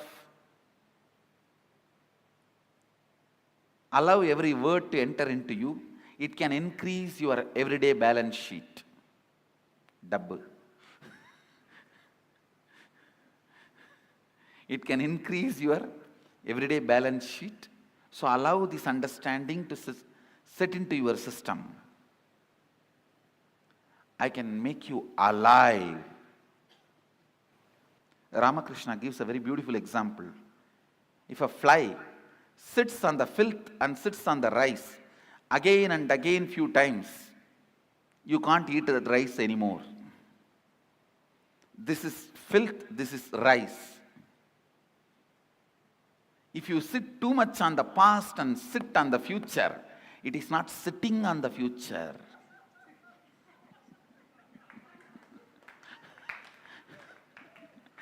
Understand? Now, I have not said anything, everyone understood. It is not sitting on the future.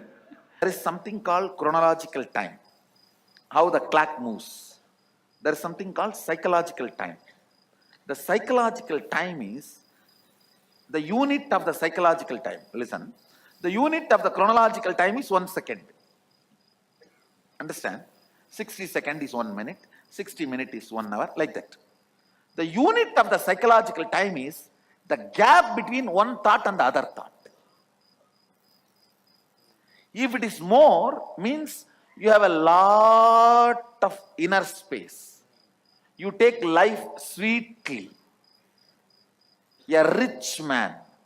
Understand? Even the word rich is too small. I'll say, a man who has enough of inner space to take his life is a royal being. Means the gap between the one thought and the other thought is more. If the gap between one thought and the other thought is too less, you are a worker, Shudra. And if there is no gap and you are not even able to handle what is going on inside you, you are a Panchama, Chandala. If the gap is more, you are a king. If the gap is too much, you are a Brahmana. The psychological time, the unit of the psychological time is the gap between one thought and the other thought. The ultimate richness is the inner space you have and the way you take the life. The way you take the life decides whether you are a royal being or not. Not the zeros in your bank balance. Not the zeros in your bank balance, the way you take the life. The way, the inner space, the amount of inner space you have, and the way you approach the life, that decides your royalness, your bigness.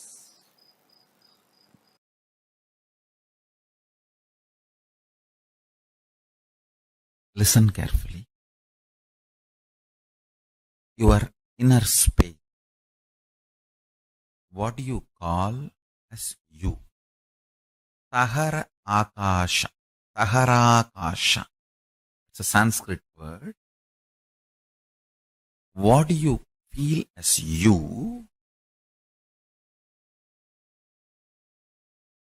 Inner space. Pratyagatma or Takarakasha. Takarakasha is a more precise word. Your inner space. If you hit your inner space with a powerful cognition, that powerful cognition explodes as power, awareness, pure consciousness, super consciousness, higher level of existence in you. The same Taharakasha, your inner space, if it is hit with the patterns, it gets reduced into something called time and boring lifestyle. Listen carefully. Every pattern gets settled in your inner space, makes you time bound, means You will feel days and months are passing, but you are not doing anything. You don't know how the time is passing. It is just going. Suddenly you remember next year is here. Suddenly you remember next year. Suddenly you remember, oh God, one more birthday. And you don't know what is going on, what you are doing. Understand? More patterns, more unconscious, more delusion, more you become time bound. That is why Kala Bhairava is described as ferociousness. This is exactly I learned from Arunagiri Yogeshwara. He says, whenever you are ferocious and break one pattern, you gain 1 hour extra in your life. Understand? I'm giving you a rough example. Sometimes when you break one pattern, you may get even 3-4 hours extra. Means that 24 hours chronological time is different. Consciously, how many hours you are living, that psychological time is different. Phenomenology of the time. Listen. In reality, chronological time does not matter for your existence because you are a conscious being. A being just takes birth, eats, reproduces, ages and dies. For that being, chronological time is enough. But you are not that kind of a being. You are a conscious being. You have a purpose to exist. You feel desire, fear, greed, wanting, not wanting. You have choices. And you feel your freedom to choose. Understand? The moment you feel you have a will, you are a conscious being. So how many hours that are available for your consciousness, your awareness, that psychological time matters. Every time you are ferocious and break a pattern, you gain time. You gain conscious extra. Conscious longevity. Understand?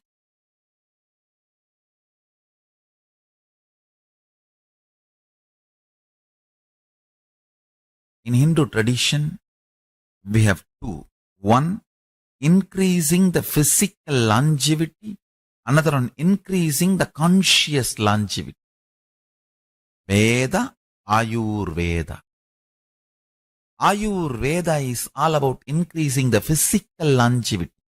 Body functioning with health for long period.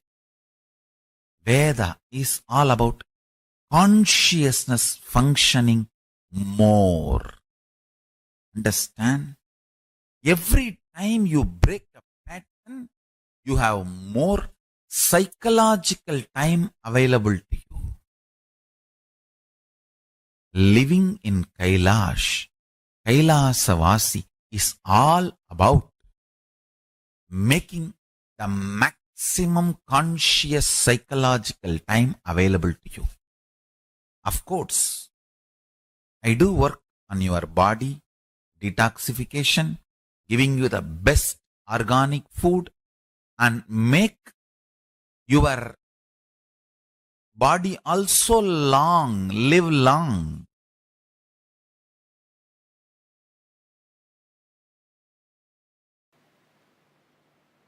Let's first work on psychologically conquering psychological time.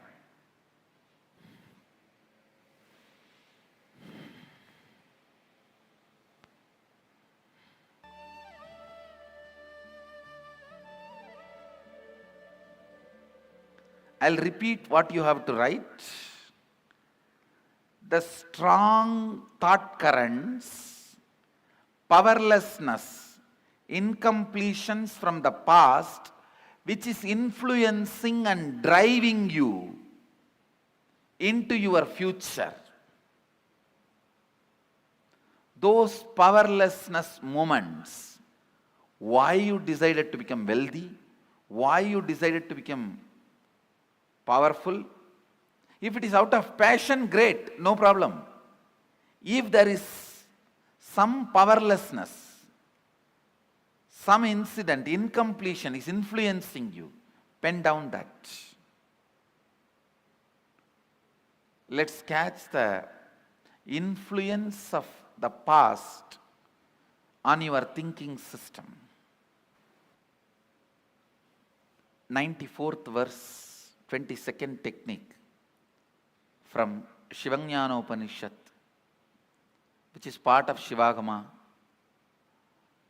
Chittat yantaha kritir nasti mamantar bhavayet iti vigalpanam abhavena vigalpair uchito bhavet. I'll translate and give you the precise method. The essence of this verse is reliving is relieving. Means the past powerlessness which is influencing your thinking, relive those incidents, not remembering. Please understand, there is a big difference between remembering and reliving. For example, something happened in your life at the age of 8, 9, which is still influencing your thinking. I have seen people getting influenced by something happened when they were 3, 4 and all. They are 57. Something happened at 7 influences them. One man came to me and said, I never go to beach, Swamiji. Even if I drive through the beach roads, I shiver, sweat. I have a panic attack. I asked why. No, at the age of 7, I went for a walk with my father. I saw murder happening in a beach and we ran away from that spot. From that spot till I can't, now I am 57, I can't go to beach. 40 years, the pattern with which he is suffering. Sometimes the past influences you so much. See, carefully listen. You are now 57, something happened at the age of 7. If you remain as 57 and visualize what happened at that age of 7, that is called remembering. Reliving means forget your present identity. Just dump it, throw it. Become that person. At the age of 7, what intelligence you had, how you were, visualize and become that person. Enter into that person's physiological, psychological frame. Take few minutes and meditate on that person. Become that person. Then relive. When you relive, all the powerlessness accumulated in your nervous system during that incident, it may be emotional suppression or the identity crisis, various guilt, pain, suffering, it will all just break, collapse and leave your system. Your system will be clean. System will be cleansed. When the effect of your past is reduced on your existence, you will not reproduce it as it is or in an altered way on your future. Neither reproducing as it is nor reproducing in altered way is liberation.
Nityanandam, to all the participants, we all just had a powerful session where we understood Swamiji revealed the deep truths, how we conquer time. How to conquer time was what Swamiji revealed and secrets for in this session.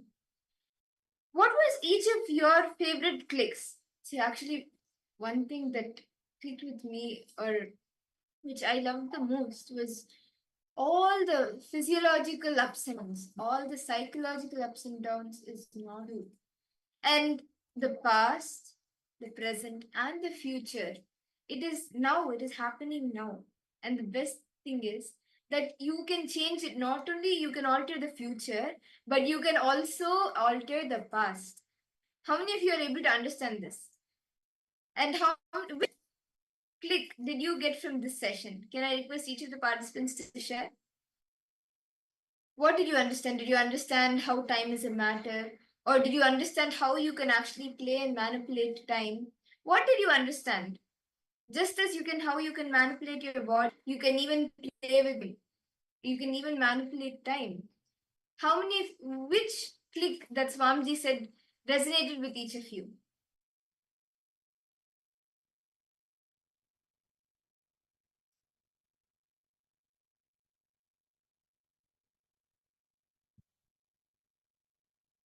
Nityananda Ma Irene Lemos. Yes, are we audible, Ma? Okay.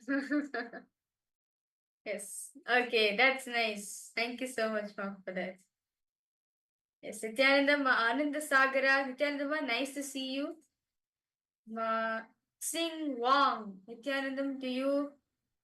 Wow. Ma Grazina. Nityananda Ma Grazina. Okay. Yes. Manisila Nityanandam. Anandeshwari.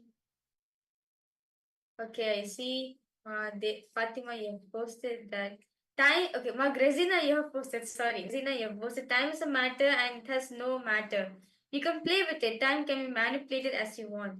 Space is as the canvas where the play of time happens. The painting is past, present, and future, which exists now. You can alter all three. Wow, that's very nice, Ma. Okay, Ma Fatima, you posted time is created thoughts from the past to the future. Okay. That's wonderful. Yes. So shall we understand Swamiji revealed so many truths? Let us understand these a little more deeper, or let's mature our understanding about these. See, just as you can manipulate your body. Now, if you want to bend your body, you can bend your body. You want to bend your hand, you want to move your hand, you can move it. The same way, time is matter. It does not matter. You can go beyond it. You can manipulate it just as you manipulate your body. Just as you can bend your hand, you can even bend time. And this, okay, see, Swamiji's very beautifully Paramashiva says that manifesting powers can take you beyond time. This Paramashiva says in the Shiva Sutras, chapter 3, verse 76, where he says, Yogi continues to manifest the powers, above powers of drinking nectar, manifesting power over the physiology. For a year, he becomes a Bhairava, the independent cosmic power of Sadashiva, who is the law of completion and time and space. He obtains and expresses the power of Anima, etc., which are the eight naturally superpowers in oneness with the Bhairava and by his own.